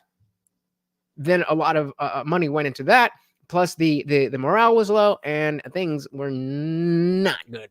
So we actually got worse policing due to the soft on crime policy, but it did happen and we did lose officers, and a lot of the budget increase after the fact does not make these people come out of retirement. They don't materialize. So there was an impact. Right. And so if you have, let's just say you have a small unit and there's 10 guys, right? And 4 of the guys have been there for 20 years. There's a guy who's been there for 10 years, and then you got 5 guys who've been there for 1 to 5 years.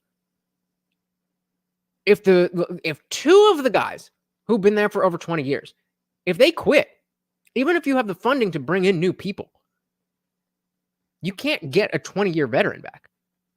It don't work like that. So even getting the numbers of officers back up, we are in a very, very bad position.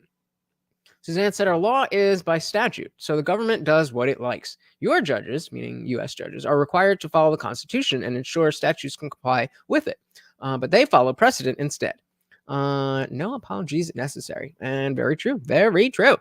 Mike said, if police departments get desperate for employees, they will have to lower the standards and the vicious cycle starts. Yep. And I think it already has. That they, you know, they'll just take in anybody. They'll just take in anybody. And it was already something that, you know, you didn't really need. And this isn't even meant to be a dig or anything, but it's not like you needed, you know, a crazy resume to become a cop. The thing was, most of the time, it was, you know, you had your people who were either dicks or losers in high school and couldn't get over not being a dick anymore or wanting to get their revenge. And then you have people who genuinely wanted to make the world a better place. And I think a lot of the people who left were the ones who wanted to make the world a better place. And the ones who are left are more likely to, you know, be power tripping and all that shit. And I think that cycle has already begun. Whether it's measured in dollar amount or not. So what I would say is that we actually have to go back further in order to understand this problem. Policing. What? That's why New York just announced they were offering the migrants cop jobs? Is that real? I don't believe you. No way. Why offers migrants police jobs? There's no way.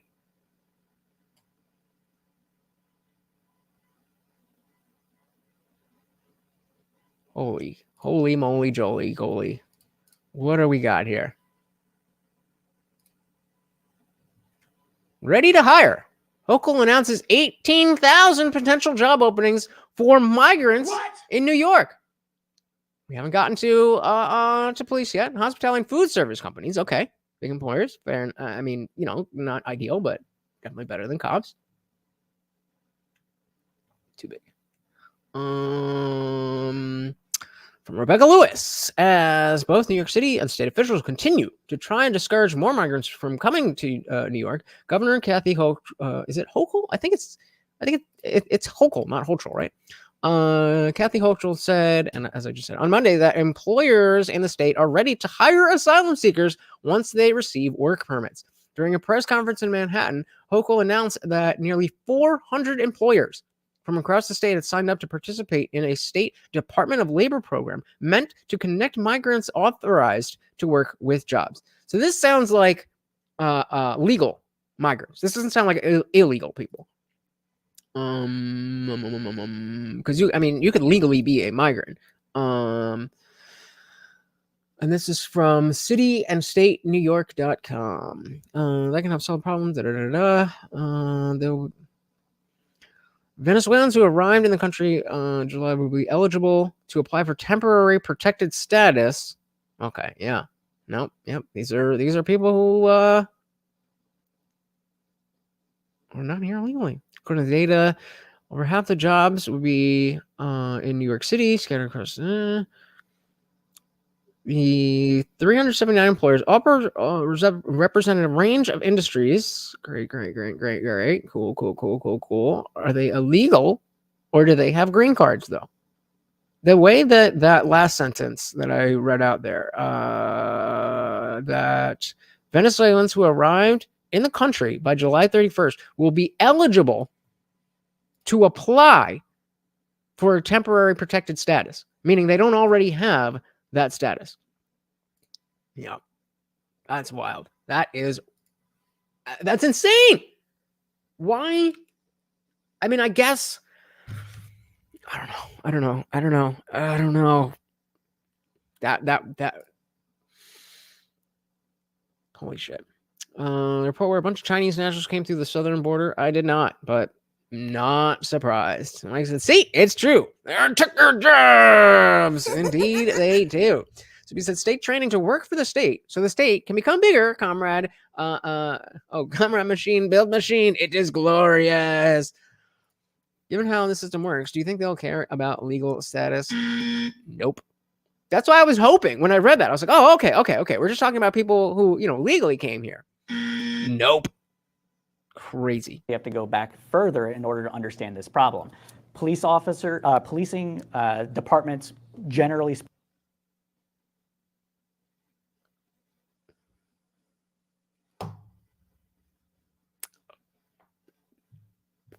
speaking across the United States knew that they were going to come into a reduction in the police force for retirements starting around 2018. And they did everything that they could between 2012 and 2018 to hire more police officers.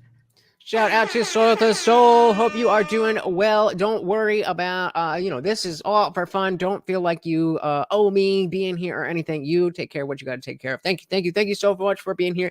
And if I don't see you, have a good one. They weren't able to. Why is that? I would say it's a breakdown of trust in society and in policing. It seems to me, I don't know about the rest of you all, but it seems to me that Gen Z is not about being police officers, not about joining the military. They are maybe a bit more left-leaning, or maybe they're... Except that they're decidedly not. They are specifically the most conservative generation relative to the generation before them since we've had since I think it was the silent generation. So obviously every successive generation is more progressive from the social norms that they have. But when they talk about each generation being more or less conservative, what they're talking about is at that point. So what we have right now, this is what a lot of Gen Zers like, the wokeness, that they want it here. They as long as we have this, they want to conserve that. The number of progressive I think progressive is probably the best word. The number of progressive politically involved Gen Zers is low compared to other generations because things have gone so far. And Gen Z is like, whoa, whoa, whoa. They're still more progressive than millennials. But the difference between the level of progressive between Gen X and millennial is smaller with millennial and Gen X. That's and I mean, it was just Tim was just talking about that today. So wrong. It seems to me, I don't know about the rest of you all, but it seems to me that Gen Z is not about like being police officers, not about joining the military. They are maybe a bit more left-leaning, or maybe they're just like not worth the risk. I don't want to take it. But the police departments knew that this was coming and they weren't able to adjust for it. Then we can go back to the Ferguson effect. So the Ferguson effect is kind of one of those things that a lot of conservatives like to tout about why there is this reduction in proactive policing. They pulled back because they don't want to get the scrutiny of everybody on them. Makes sense to me. Is that not a thing? Has the view of police in the general media not gone down by a lot? Then what are we talking about? Isn't that just the police breaking more trust within society by saying, if you don't let us do what we feel is necessary to police crime, we're not going to do it? So then you fast forward to George Floyd. Crime started to go down maybe a little bit after the Ferguson effect went up. It regressed to the mean, which is another reason why maybe the tough on crime policies in the 80s and 90s didn't actually have any impact, because you had a giant increase in the 70s and 80s, and then you had it regress to the mean. So you had that giant participant. It regressed to the mean by what process? Just magically? Or were there different laws and policies and policing tactics? Fall off. But then, yeah, so the Ferguson effect broke trust. George Floyd happened, broke trust. Yeah, I mean, again, the Ferguson effect is more about after you get this public scrutiny and you get these consent decrees that actually are designed specifically to handcuff police, you do see an uptick in crime, which, by the way... But is that necessarily a bad thing? I mean, an uptick in crime is No, I'm saying... Let's just make sure, before I make fun of him, let's just be sure. That actually are designed specifically to handcuff police, you do see an uptick in crime, which, by the way... But is that necessarily a bad thing? Is an uptick in crime necessarily a bad thing? Yes. Yes.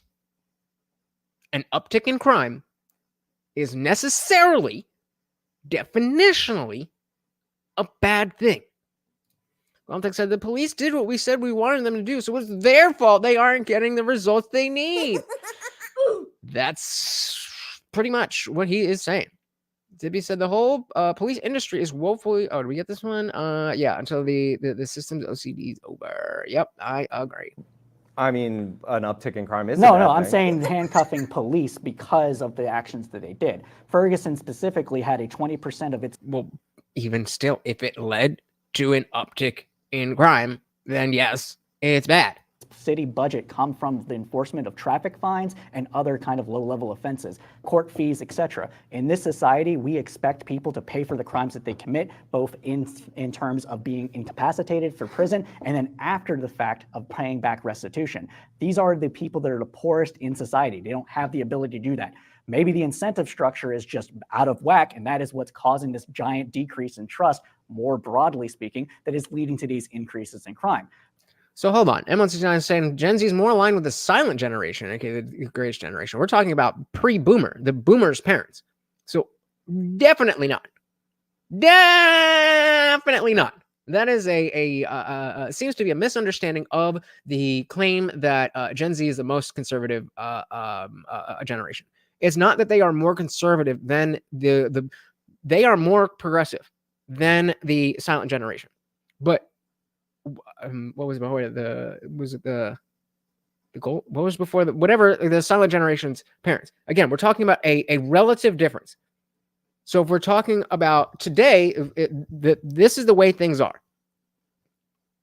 It's just in the middle. So if we have a thing, this is straight in the middle.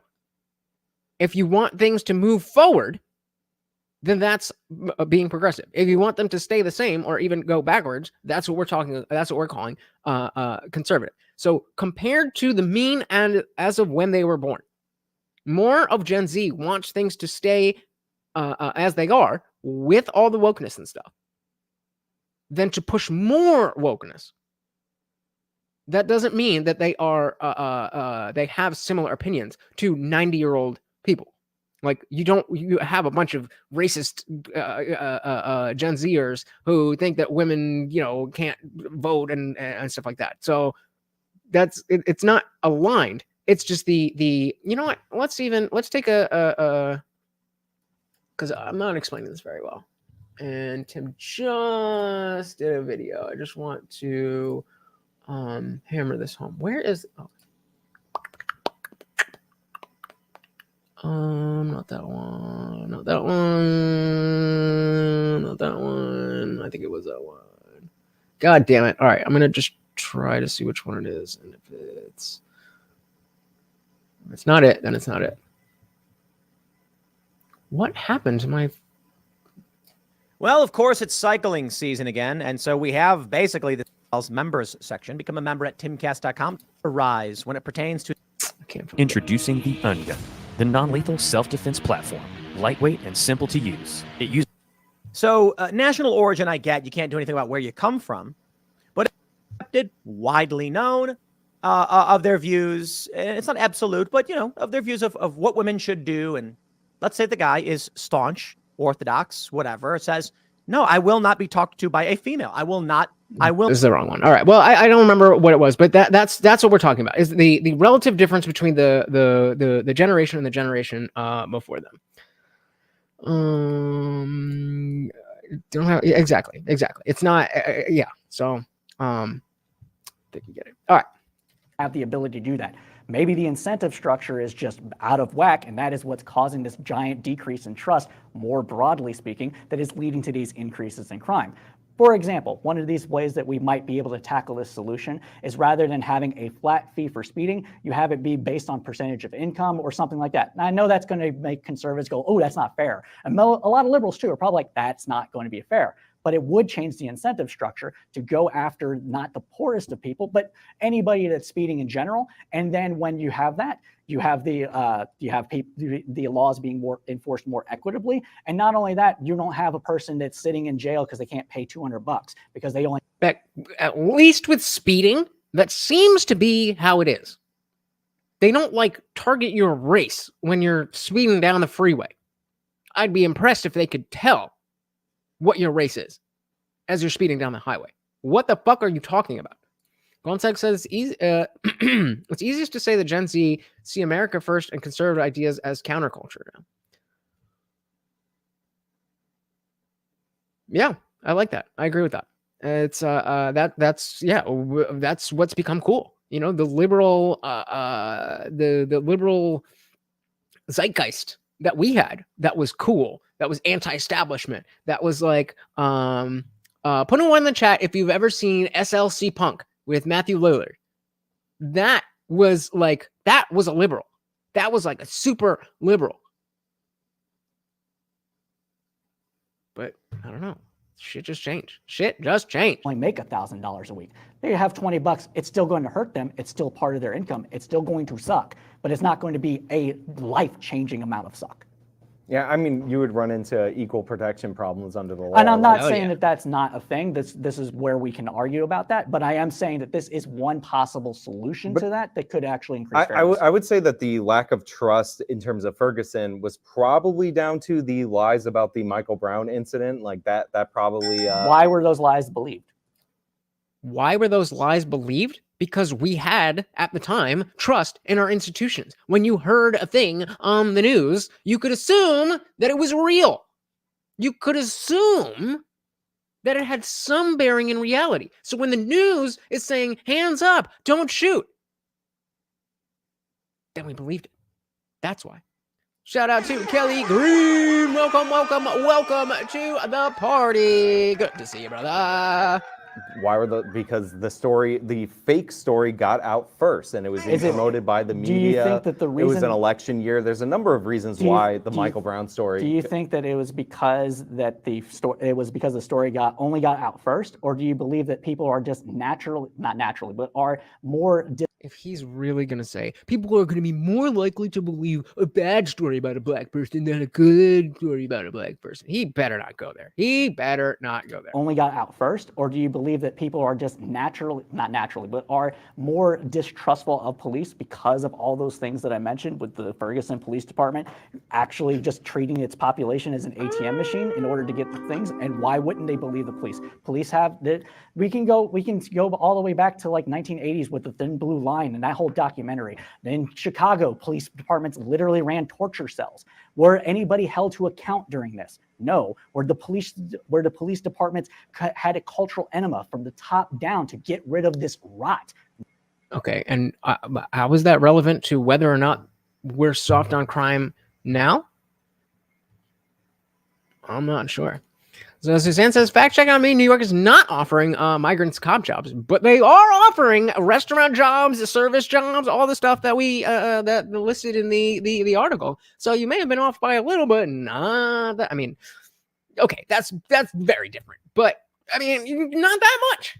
They really are taking our jabs. They're taking our jabs. No. So why would the same institution that has precipitated all these things be believed? I would argue that it is actually reasonable for the people that actually experience this stuff to not believe the police officers when they say these things, even if it's a completely different people. We're talking a generation and a half of difference, but the institution is the same. It hasn't been reformed enough.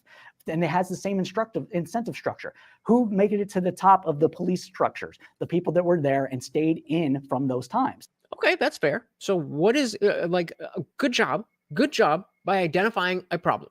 But you are on a stage, and if you are identifying a problem without a solution, you are simply wasting time. So if you're a person that was a beat cop in the 1980s, fast forward to 2000, you've stayed in there, you're a sergeant at least, you might be a lieutenant. Maybe you're the commissioner because you've been there so long and you're a good cop. But you didn't tell your friends to not do these things. You didn't stand up to the amount of civil rights that are being violated to people.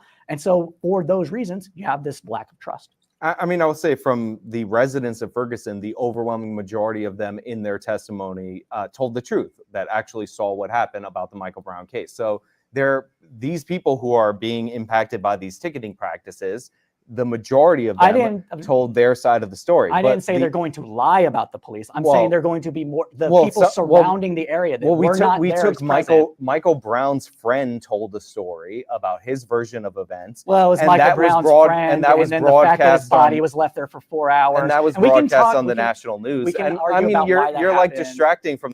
I love it. I love it when you can see somebody doing the thing.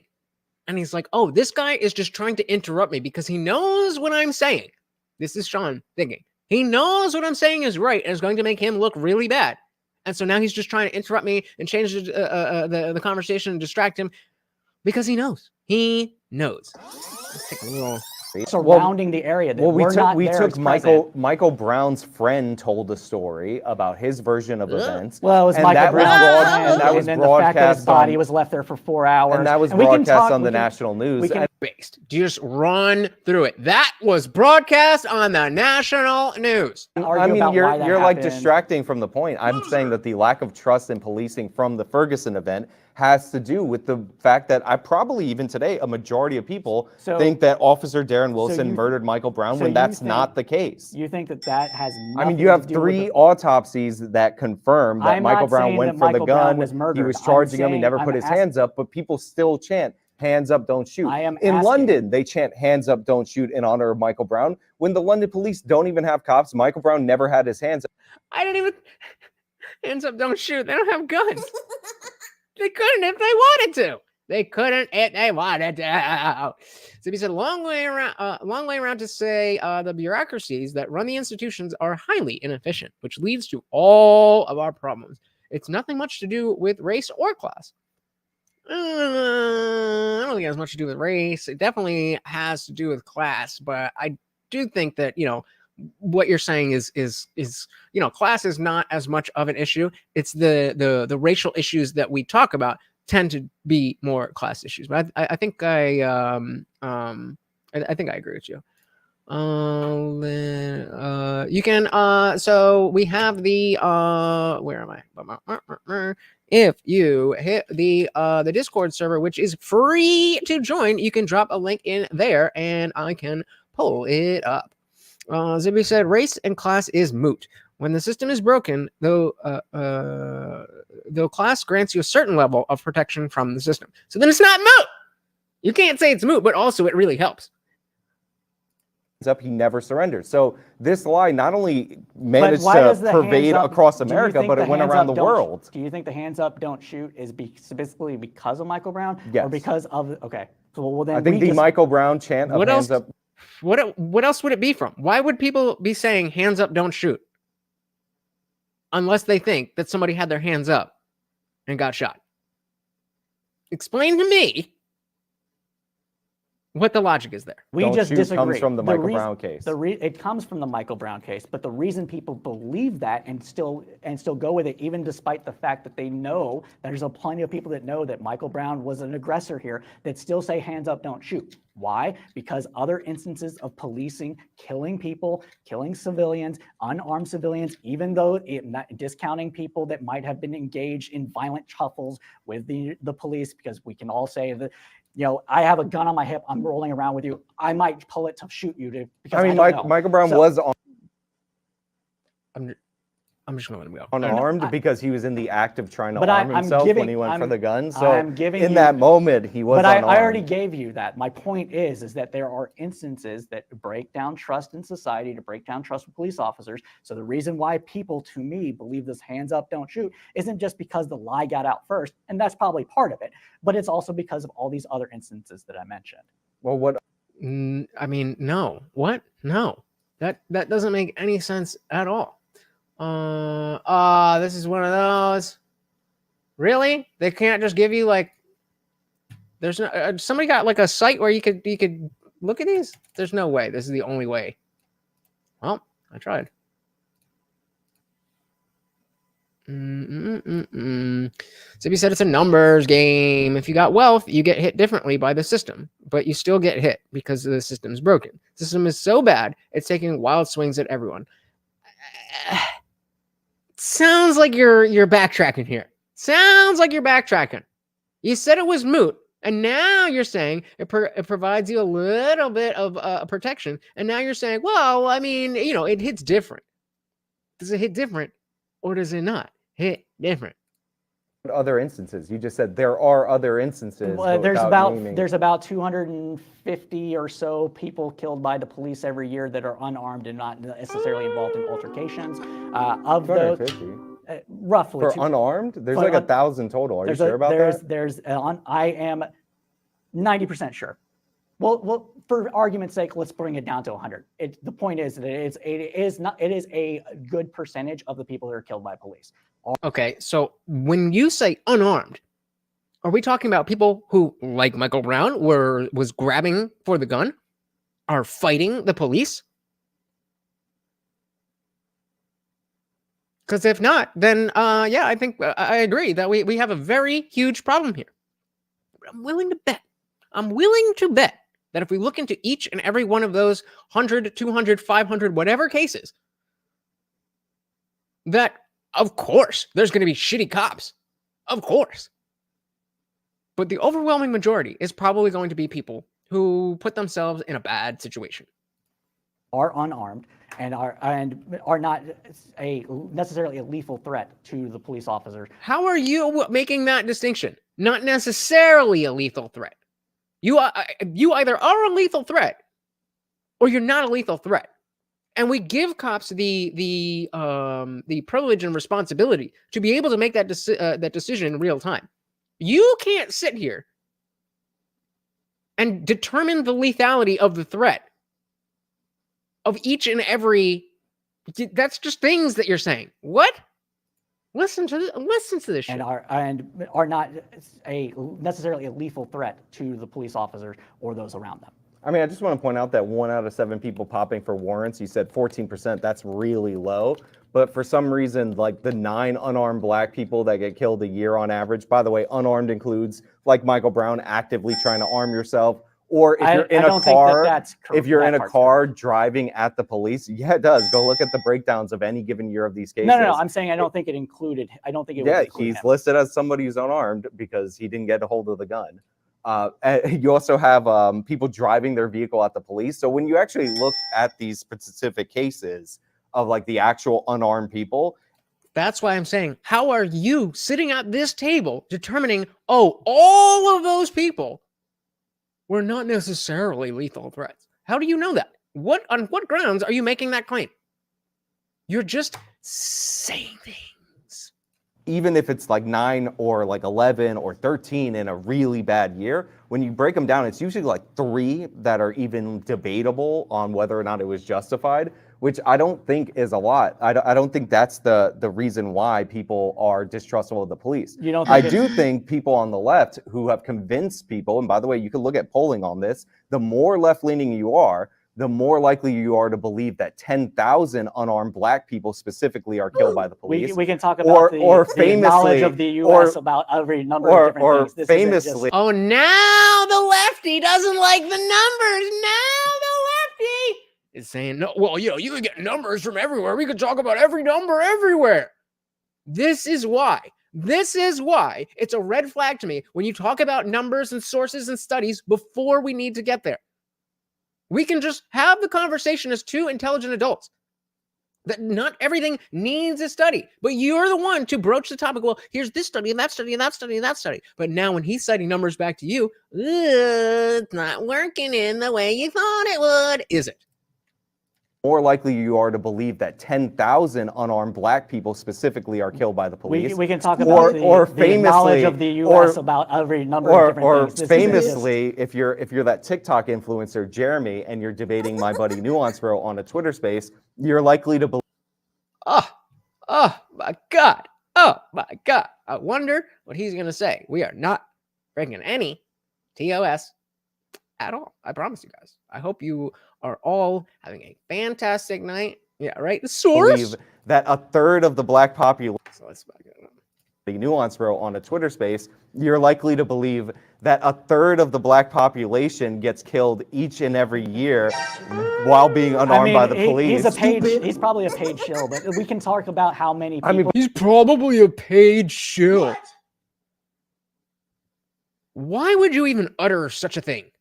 Cope harder. But that's an influencer. He's platformed and he is helping breaking down trust in society as well. I'm yes, not discounting but I think that. it's the lies about law enforcement that contribute more No, I think by it's the people way the who are police softer actually on act. criminals rather than the actions of law enforcement that are leading to this distrust. I am amazed that we are 45 minutes into this and Sean has not brought up Jenk's nephew.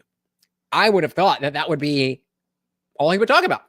I think it is the way that police act in their day-to-day. There's things that we need to do that I'm sure most conservatives would agree with. One thing is called quotas. Should there be quotas of how much you go out and like give someone a speeding ticket or stop loitering or something? No, I don't think anybody agrees with that. That's stupid. That is going out and looking for minor infractions in order to accost people that are just trying to live their lives. Yeah, they might have jaywalked or they might have sped. Like who hasn't? Who hasn't sped in here, right? I've gotten 3 speeding tickets because there's a bunch of speed traps in Texas. Yeah, but I didn't get in trouble because I'm white. I got a bunch of speeding tickets over the course of my life and never been, brutally accosted. Who do we got? Shout out to Suzanne. Welcome to the Discord server. Please enjoy the free chat channel. If you would like access to the rest of the server, just sign up as a disciple, as a channel member, and you'll be part of the after party and everything else. Everybody in Texas knows this, right? You'll be going 55 miles an hour and bam, it hits 35. Cop right there. Should I have gotten a speeding ticket? Probably. But should they go out and like actively look for all this stuff when there's those traps in order to get this money to fund their departments? No. Well,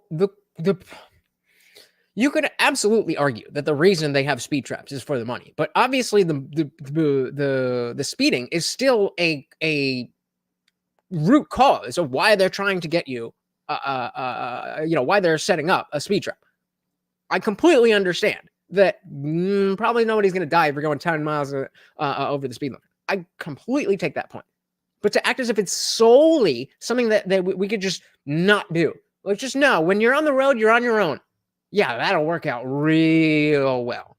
So you said the speed cameras or other petty fines putting you in jail is bad, though. Shout out to New Jersey. We had a bunch of those traffic cameras, and I don't know how they're still allowed anywhere because they were deemed unconstitutional because you have the right to face your accuser. So if you're accused of a crime by a camera, then you have no accuser to face, and thus unconstitutional. Yeah. NJ all day. Should not be done. And all these things contribute to the lack of distrust. And we haven't even gotten into like many of the economic look, arguments. I actually don't disagree with you on these ticky-tack violations and all that. In fact, one of the things I said in the opening about broken windows is that it's kind of been bastardized to be enforce every small crime. That's why I brought up the specific crime of fare invasion, because what you're trying to go after are downstream effects of these petty crimes, like crimes of disorder. Right. Again, it's about tying these smaller crimes to the larger crimes. It's not about cracking down on small crimes for the sake of cracking down on small crimes. That's what he doesn't seem to understand. It's not like people are just out here, well, I'm bored. What should we do? Let's go, I don't know, enforce some laws. Like, what? Exactly. What the hell is this guy talking about? 10 years ago, my kid got a speeding ticket in that situation for less than 10 over. He presents as white. Well, I guess the left is wrong on crime then. If a white boy got a speeding ticket, I mean, what racism? So he said revenue enforcement is bad in general. I agree, but also, speeding and drunk driving and stuff like that. That is also not good either. Hey, shout out to Coon Cooter. Welcome to the party. Good to see ya. How you been, brother? And by the way, like, as somebody on the left should be in favor of broken windows policing, because its basic premise is environment. But that's not how it's been in practice, environment impacts behavior. So if you're what they're trying to do is clean up the environment that people live in, make it seem like people care about it, make it seem like it's orderly, so that people act orderly. Like, there's a bunch of studies about brutalist architecture on how people who live in these buildings are more likely to kill themselves. The Boston city capitol was built with brutalist architecture, and there's like drug dealing happening right in front of it, and they couldn't figure out a way to get rid of it. And it's because people see the building, it looks like crap, and they think nobody cares. It looks kind of abandoned. Oh, I thought he was talking about a certain style of architecture. He was just saying it's a shitty thing. Interesting. Suzanne said, "I'll figure out Discord, gang." Said speed cameras are one thing, but New York just unveiled their congestion charge for Manhattan. Lovely new charging cameras for you all. London stand, here they come. So I think I remember hearing something about that, where like during high traffic times you have to there's like a toll just for regular roads, and it could be up to like $15 dollars per. Okay, so it is okay. What are we talking about here then? Whoa, that's why. Oh, that bugged me out. Okay. It's like, where did I go?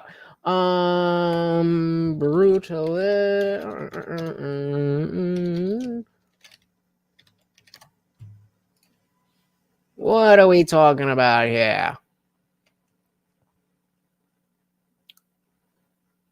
Okay, yeah, I mean, it definitely has a prison vibe. Like, not necessarily indoors, but this definitely has a prison vibe. Like, best examples of brutalist architecture? All right, let's see. The best examples. 35 best examples.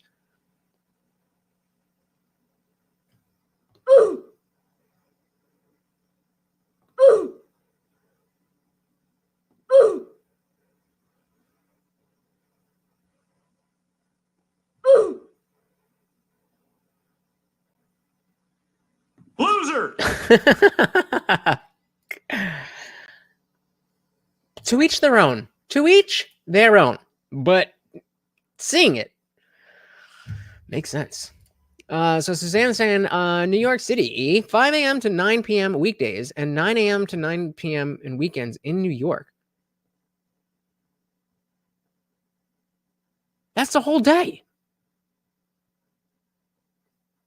Well, I guess we're not doing an IRL filthy casual UFC watch party. Dr. Evil, y'all got to come over here. That way we can have Morty. That way, you know, because I'm certainly not going out there.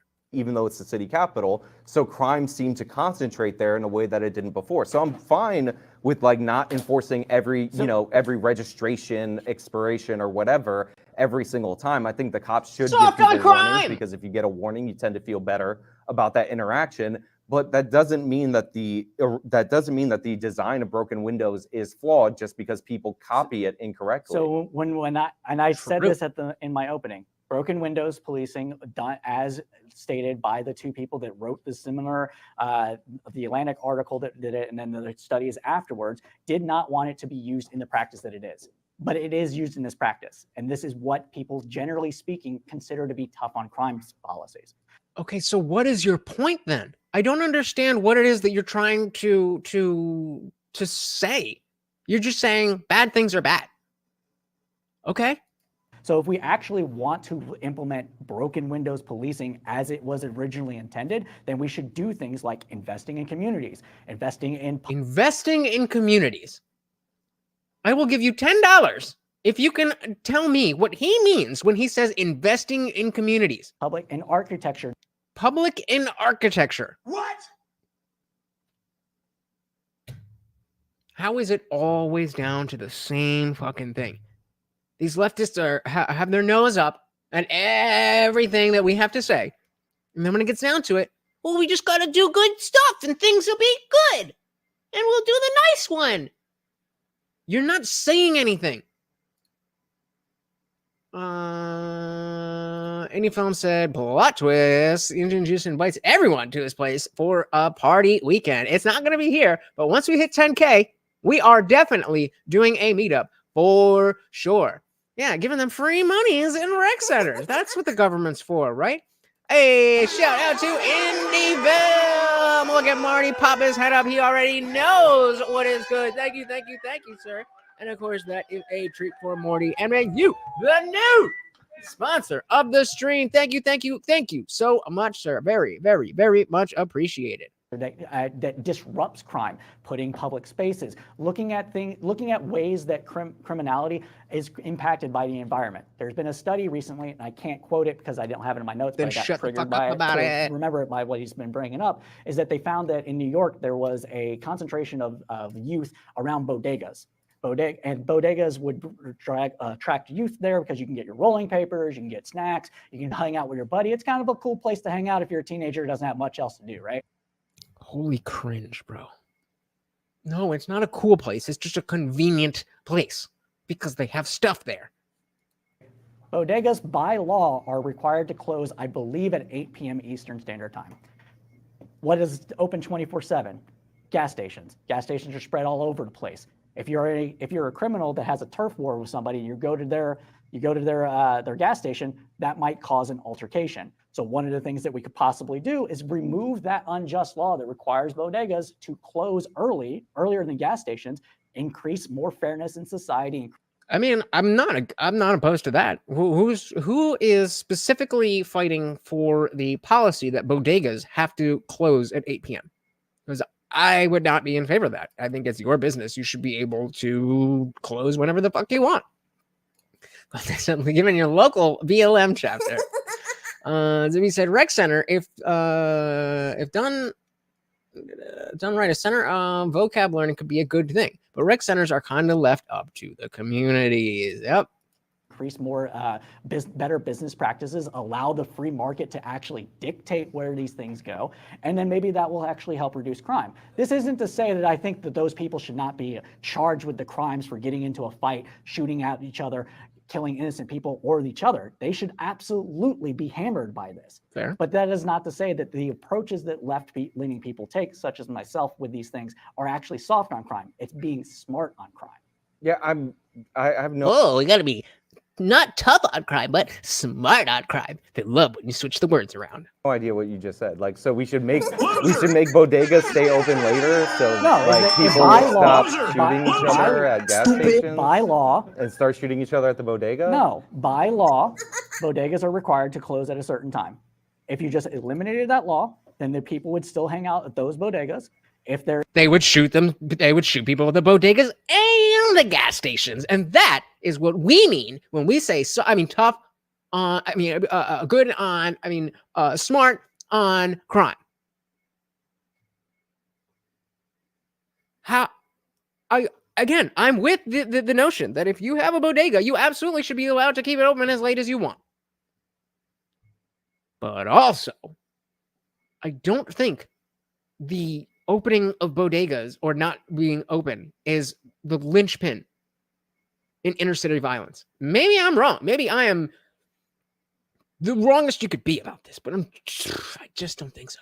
there is a turf kind of situation where a lot of us will agree in this room that a lot of crime is gang related, is related to things such as honor culture and beefs and stuff like that, and that you don't have to go into other people's turfs in order to just do what it is and that's just hang out, then maybe that will have a positive impact on crime, meaning reducing crime. Okay, so I think I understand what I think he's saying that the because the bodegas and convenience stores are going to be more prevalent, then you might have, you know, your turf is this bodega and their turf is that bodega. But if they close the bodegas, there's only one gas station and 3 or 4 gangs go there. I mean, again, I've already said before that like, sure, yes, let's do that. Let's let the bodegas be open as late as they want. But exactly, Zippy. I think what he's saying, more confrontations will be done at the gas stations, but it seems like it's kind of moot. We're not, like, this is not going to change society. This might help some people in certain certain situations, but you're not addressing the problem. You're addressing an instance of the problem. Pooncooter said bodegas is fun to say. Sounds like slang for boobies. Sorry, I've added nothing to the conversation. Don't ever talk down on yourself like that. It is fun to say. And it does sound like slang for boobies. All right? Keep your head up, bro. Never talk about yourself. Let go, my bodega. Again, this isn't to say that we should not hammer people that are engaged in it, but we can do things that actually stop crime from happening in the first place, and these might be one of those solutions to it. I'm not saying it's a perfect solution. I'm not saying this is what we should only I don't focus understand on. how it's a solution at all. Like, Me neither. I said shit. Me too. What is it? What is it solving? What the hell is he whittering on about? What a toss spot. I'm gonna start reading all of your comments in my best English accent. I need the next one. like so. Okay, Because, so because the bodegas closed, because like, the bodegas they closed, the shoot people at that the gas station. No, So if we open the bodega, okay, so this should then be. they'll shoot at Let the me bodega. let me explain this really quick. Should be fairly easy to understand. So, Bodega 1 in Area A is owned by Area A gang. So before he goes into this whole thing, then okay. So Gontex said, take away the 8 p.m. law and give the bodega clerks the ability to have some guns again and funds. You know, guns and funds. That's what we all about. Laughing out loud, eh? Bodega 2. I'll work it. It'll get better. It's rusty. Bodega 2 is in Area B and it's owned. That's a Hornet. That's a Hornet, Gontex. It's really quick. Should be fairly easy to understand. So It'll get there. Bodega 1 in Area A is owned by Area A gang. Bodega 2 owned. Bruh.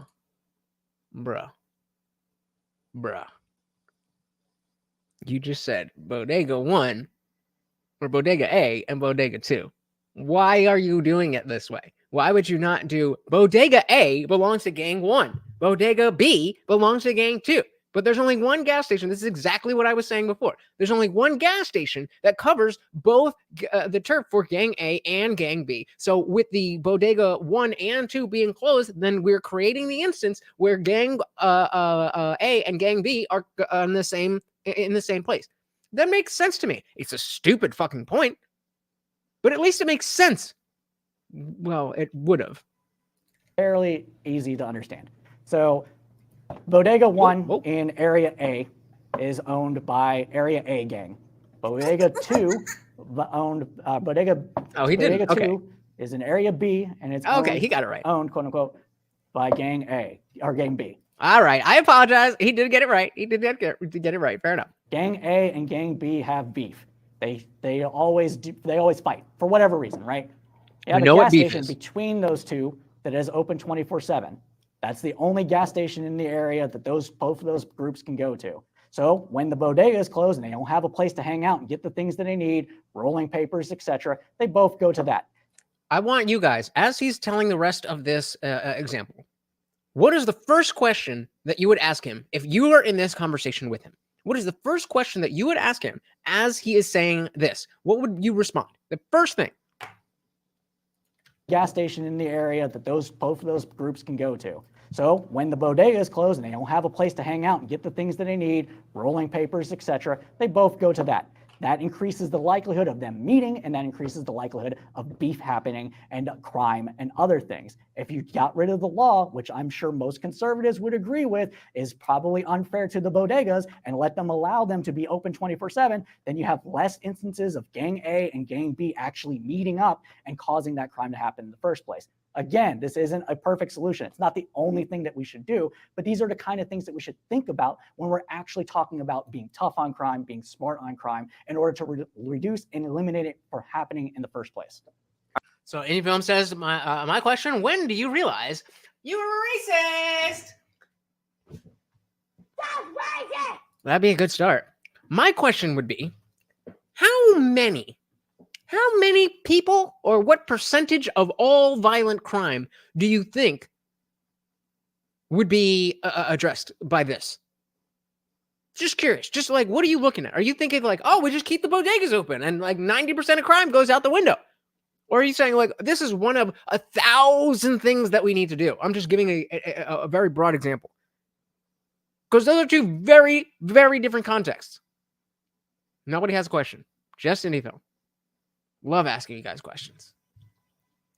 There we go. Suzanne says, my question, does your girlfriend protect you when you go out at night? Oh my God. Beta. Called him a beta. Beta. I like Suzanne's question. I mean, look, I'm in favor of bodegas opening later. I mean, it's really difficult for me to get the things that I need because I said, shit, me too. they close early. I don't know. Maybe I'm not smart enough to understand this, but I do think maybe here's a crazier theory. Let's say like you have Gang A, and by the way, they don't own the bodegas. Yeah, that's why I said owned in quotes. I didn't put up the quotes. I didn't see the quotes, but like let's say Gang A, right, is in like cell block A, and Gang B is in like cell block B. Are you then going they to, could never like interact at the gas station. Are you going to arrest? Bruh, he just straight up. Oh my God. Maybe I didn't let it play out. Maybe I didn't let it play out. I just. Bodegas. Yeah, that's why I said owned in quotes. I didn't put up the quotes. I didn't see the quotes, but like let's say Gang A, right, is in like cell block A, and Gang B is in like cell block B. Are you then going they to, could never like interact at the gas station. Are you going to arrest them before they do crime? I mean, usually they're like participating. No, I know, crime. but are you going to arrest them before they participate in crime? No, we're not going to arrest them before they participate in crime. We will, just as we do now, arrest them after the first time they do a crime. Why do you think inner city people only go to bodegas for rolling papers? Isn't that a little racist? Yes. Yes, that is racist. Yep. Well, no, Okay. we don't have And then pre-crime. which- It didn't work out. I Right, saw right. that Tom Cruise movie. So if you're not going to arrest them Shout out to Minority Report. That shit was lit. before they commit crime, then you can only arrest them when they commit crime. When is the Yes. most likely in scenario where they're going to commit crime? When they're just kind of, I don't know, peddling drugs on the street. That's a crime, bro. What the fuck are you talking about? When are they more likely going to get into a crime? When they're doing a crime or when they're doing a crime? What? Did he really just say that? I got it wrong before. Maybe I got it wrong again. There's no way he just fucking said that. There's no way he just fucking said that. Oh my God. Didn't work out. I Right, saw right. that There's Tom no Cruise way. movie. So if you're not going to arrest them before they commit No, we're not going to arrest them before they commit a crime. crime, then you can only arrest them when they commit crime. Correct. We are only going to arrest people who commit crimes. When is the most likely in scenario where they're going to commit crime? When they're just when they're just kind of, I don't know, peddling drugs on the street, Oops. or when they to do crime that most people actually care about. I don't Oops. He's like, wait a minute. I mean, like real crimes. I think the title of this stream is spot on. I don't think most people care about selling a loose cigarette, selling a joint. I don't think most people care about that stuff. I care about selling fentanyl. I care about selling heroin. I care about selling any drug that is, I mean, I live in New Jersey, so weed is legal. It's recreationally legal. So if you're selling drugs, then you in some shit, homie. You in some shit. You fucking up people's lives. I know, because I was one of those lives. So get the fuck off your high horse about, well, people don't care about this stuff. You don't care about it because you're a privileged little bitch who's never had to actually deal with the reality of crime. And so you can use this academic, intellectualized version of what a perfect world would be. You have no idea what the fuck you're talking about. You have no clue. Actually care about. I don't think most people care about selling a loose cigarette, selling a joint. I don't think most people care about that stuff. Not that we shouldn't enforce it. I'm just saying I don't think most people care.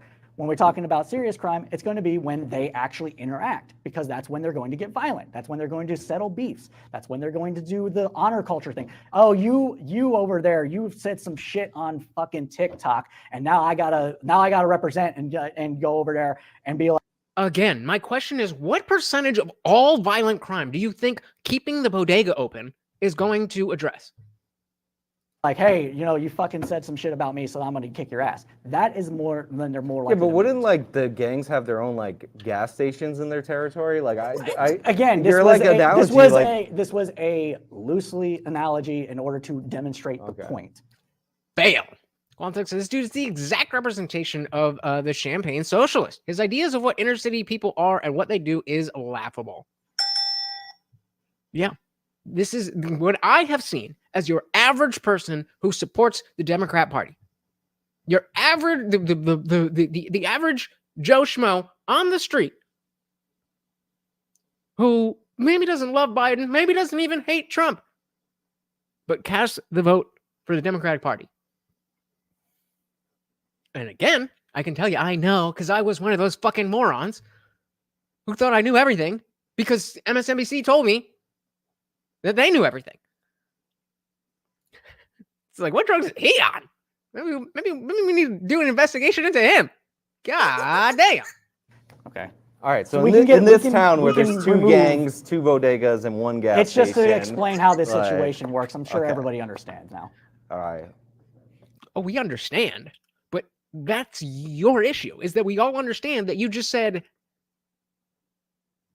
nothing. I don't, but it's That's okay. fine.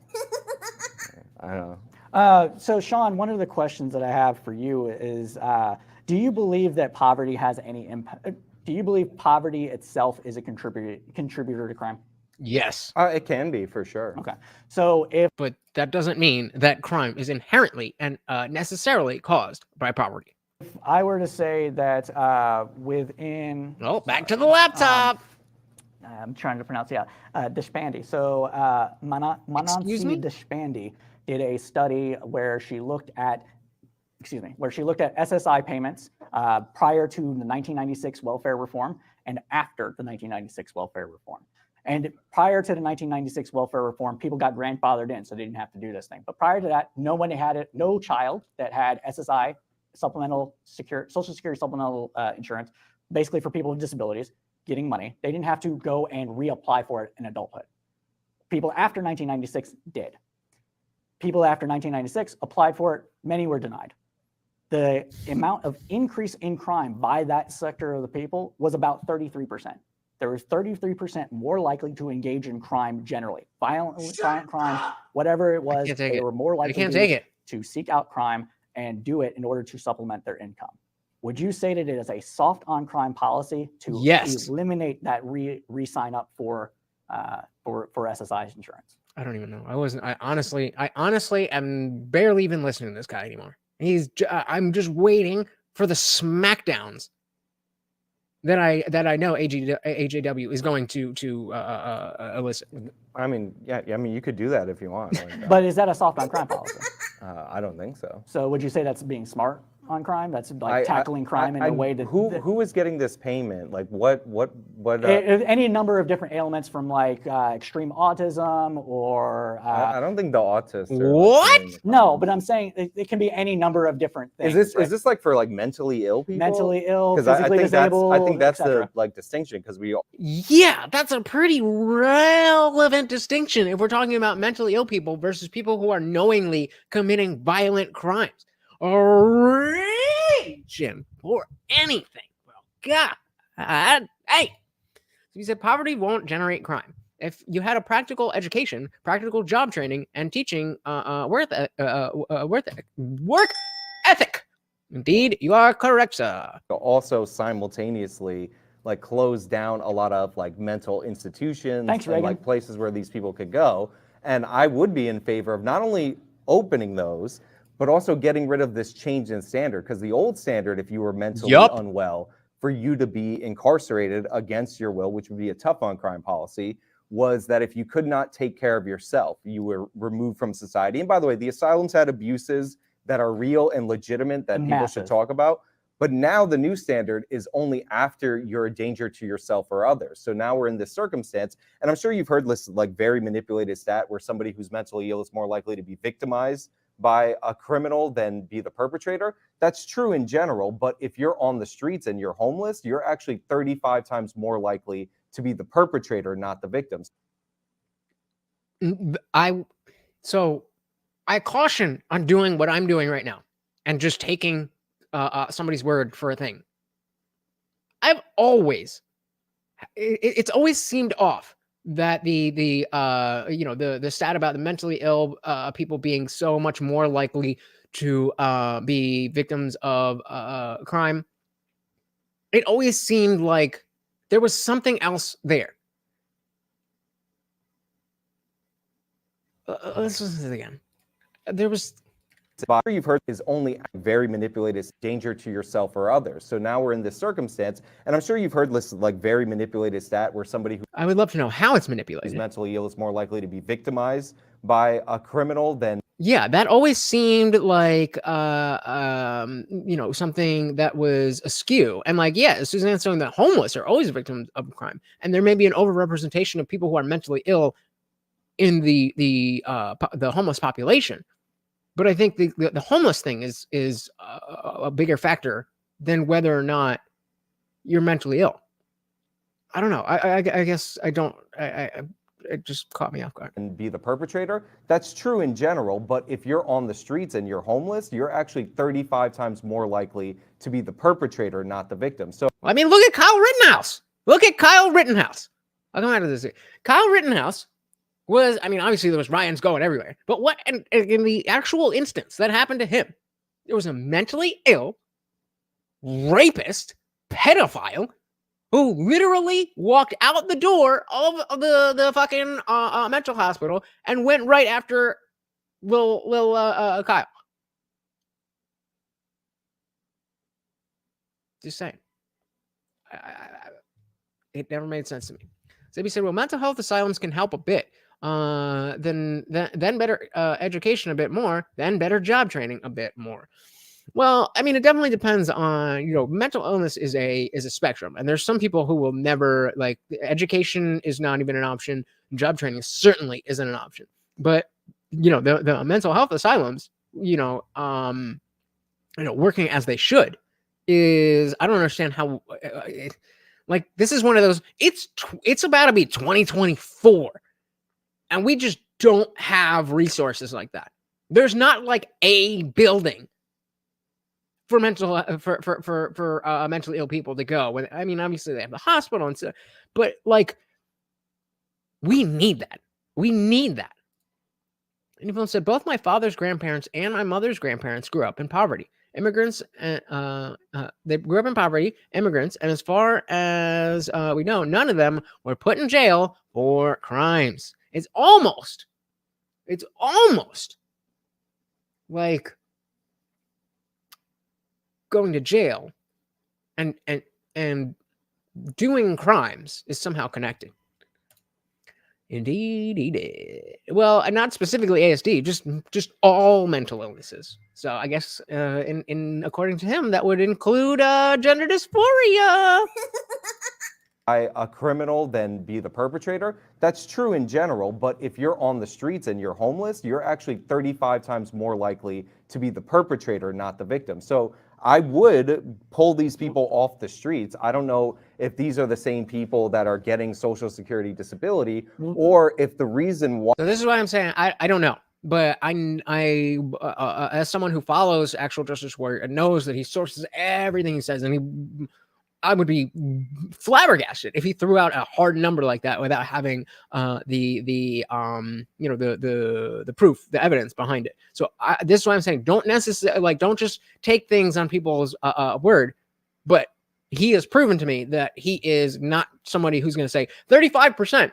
He would say something like a big majority, or not a big majority, but you know what I mean? He wouldn't put the hard number on it. So I don't know that he is correct. I'm assuming that he is, I'm assuming that he's correct because he's been correct on so many things before. That's not something you should do in general. I'm doing that for Actual Justice Warrior because of who he is and because of how much content of his that I've consumed already. Why they need Social Security disability as an income supplement is Perfect. because this alternative, which is basically incarceration for being very mentally unwell, has been removed. So then why would you say that the left, broadly speaking, is soft on crime when the left, such as myself, understands that all these things contribute to crime, create the environment Would of you crime? be in favor of changing the standard to if you can't take care of yourself and you're mentally unwell, you should be institutionalized? Yes. against your will? Institutionalized, Yes. maybe not, but there's other ways that we can go. Soft on crime. No, there's other ways that we can go about this. We can create holistic centers for people to get the help that they need. Homeless people, we have this study that was done in Utah, and it was a very successful program where they got people that were homeless. They got people homeless homes first before requiring them to do anything, and it had a massive positive impact on their lives and the community because they were off the streets, they were getting the help that they need, and they had wraparound services at these homes, at these apartment buildings. They were giving them what they needed, and they didn't require them to actually participate in this. Where is this happening? Is he talking about somewhere in America or another country? They were there. It was offered. People, once they get some sort of stability, are like, oh, maybe my life doesn't have to suck forever, so I can go get the help that I need because it's actually being offered.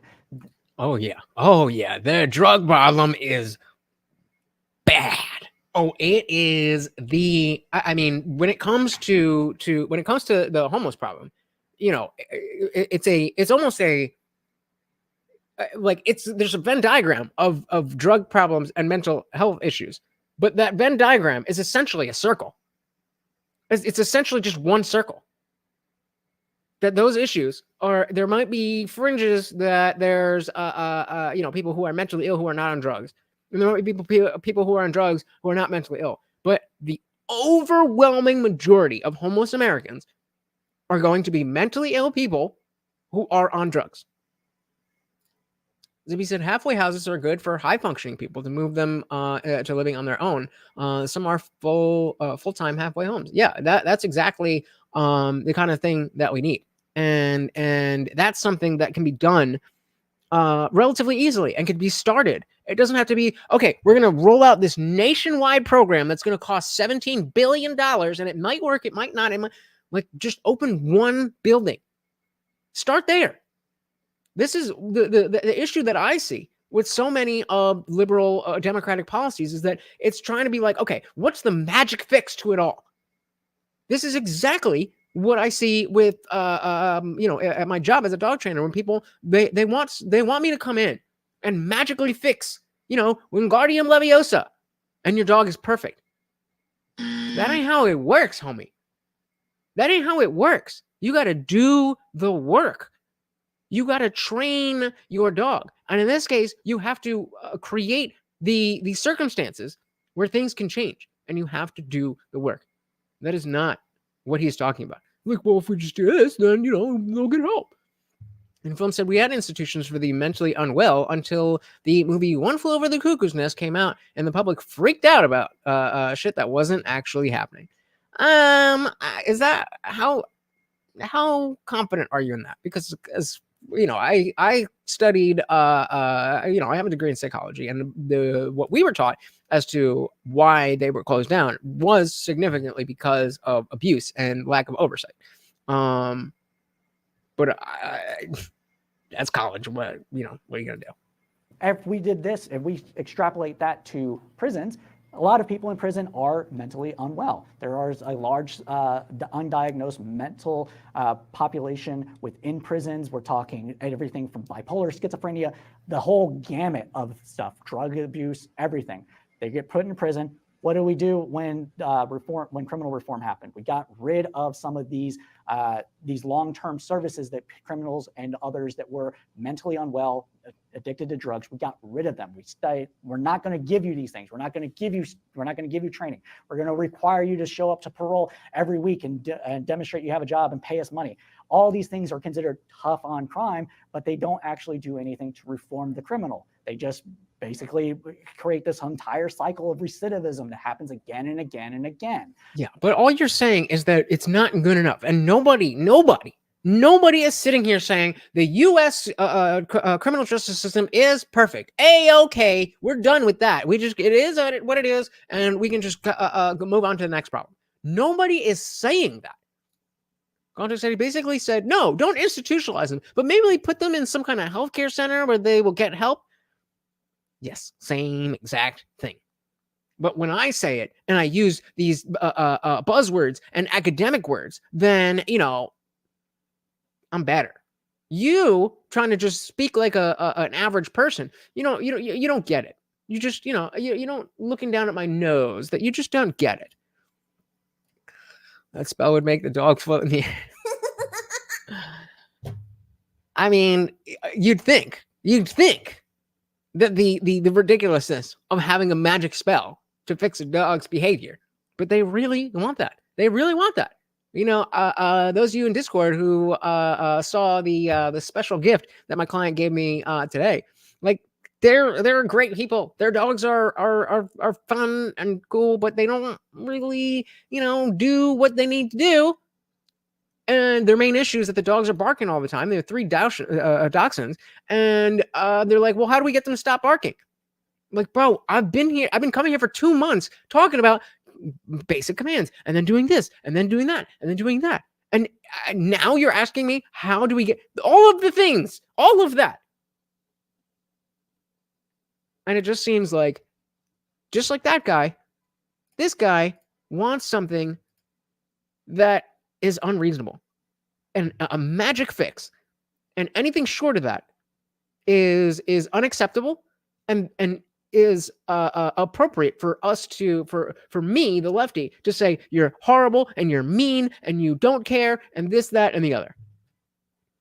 That's all it is. It's virtue signaling without the virtue signal. It's virtue signaling through ignorance. That is not true at all. Suzanne says, don't know, but I know a lot of homeless folk here, and it's frightening what they go through. Most are homeless due to trauma, mental health, and the state only gives help that doesn't help. Yep, very similar here, and it's a big problem, but I think that the homeless crisis is a symptom of the drug problems and the mental health issues. So, I mean, we could go around circles talking about, well, we should do this, and we should do that, we should do this, we should do that. What we really need to focus on is the specific policies, looking at what policies were enacted 5 years ago to do what, and how has that worked out. If that has worked well, let's do more of that thing. What have you, what policies did we implement 5 years ago? For what purpose? And now, what are the numbers like? If it's better, let's keep it. If it's worse, let's get rid of it. This is science. It's just the scientific method. Just apply it to police theory. Kelly Green said some people also simply don't mind being homeless. That's true, but that wouldn't be, and if only the people who genuinely wanted to be homeless, in the sense that they don't prefer homelessness because they're dealing with something that makes it very difficult for them to exist, in society, like in a home, getting a job, stuff like that. So the people who are just like, yeah, I could get a job, I could do this, but I just want to be homeless. If it was only those people who are homeless, we would not have a homeless crisis. It just wouldn't be an issue. There would just be some homeless folks. That's it. But that's not what we're dealing with. We're dealing with people who are in trouble, and they have no one to help them. I mean, there's smaller organizations, but this is I mean, we're supposed to be the greatest country in the world, and I believe that we are. But it just goes to say, like, when we want to send this money over to that country and this much money to that country, where is the money for our country, for our countrymen? That's what I care about. And 169 said again, he assumes the program is responsible for the reform. I agree that people need help, but it comes down to, do they want to change? Yep. You were right before, and you are right again. Suzanne said, I know loads of those. Yep. And that's fine. If you want to be homeless, go ahead and be homeless. But if you are homeless, if you're choosing to be homeless because you can't conform to a life that would be in society, that's a slightly different thing. That's a different thing. I said, if we stop shipping them to Chicago and New York and wherever else, we'll be all right. Nah, I disagree with that. I think shipping them in Chicago and New York is one of the biggest things that's helping the change. For decades, border countries, border states have had issues with this shit, and nobody gave a flying fuck. Now people do, because the issues aren't just in El Paso and whatever Southern California state county. You put it in the people. Oh, we're sanctuary states. We can come here. Bring your huddled masses over to our country, but just stay over there, not in my backyard. Well, now it's in your backyard, and maybe now you understand why all of us say none of our backyards. How about, if you needed to leave whatever country it was and you're in Mexico, you can stay your ass in Mexico. How about that? I think you are going to be good with that. Coming in late, shout out to Miss Anthropic Altruist. Welcome to the party. We are just about to close down, but it's always good to see you. So, I mean, it's a little bit disappointing that this guy, this Cypher guy, didn't really have much to bring to the table. And I don't think that he represents the best ideas on the left about crime and about, what people want to do. I would have liked to seen that. But I just don't think that he put that forth. I think he had a bunch of ideas and buzzwords and ideas that he wanted to lay out. And he wrote out a thing, and that was it. And he was not prepared to actually engage in the topic. And it seems like this happens because of the, as Destiny calls it, the epistemic bubbles. That maybe he is not. Clearly he is not in clearly he's not in an echo chamber if he's sitting at the table with Sean right now. But we all have our epistemic bubbles. And it seems like he is a little bit further out than he was prepared for. Shout out to Zippy the Strange for a gifted membership. What was that? M169. Come on, eat it, bro. Yummy. The duck recipe. Thank you so much. Let's shout out Dietrich for the comment of the night. We always got to drink to the comment of the night. And then, of course, we'll call you guys co-sponsors. How about that? Co-sponsors. We had Zippy the Strange, and of course, Indie Film with the $5 super chat. Thank you so much for hanging out, guys. This was an interesting one. It maybe wasn't the most exciting one, but we definitely had a lot of interesting conversation, and that's at the end of the day what we're here for. I love when we can get something juicy and drama and all that stuff. But at the end of the day, we're not here just to turn our brains off and look at drama. We know that. We're here to learn shit. We're here to focus our ideas and figure out how tomorrow we can help go towards the America that we want a little bit better than we did today. And I think that we did that. Context is AJW talks for a quarter less than he did and was more concise and made more sense. Goes to show you who has more knowledge on the subject. And we'll close it out with our sponsor, Indie Film. Said many homeless are low IQ, borderline mentally retarded. I have a second cousin who is living off Social Security, traveling to Florida for the summer. Complicated issue for a free country. Very, very true. Yes, I have people in my own family as well. It's tough. Luckily, we have the resources, but I don't wish being in that space without any resource. I don't wish that on anybody. And hopefully, we can get to a place where those people who don't have anybody, we are a country where we do want safety nets, but the right kind of safety nets.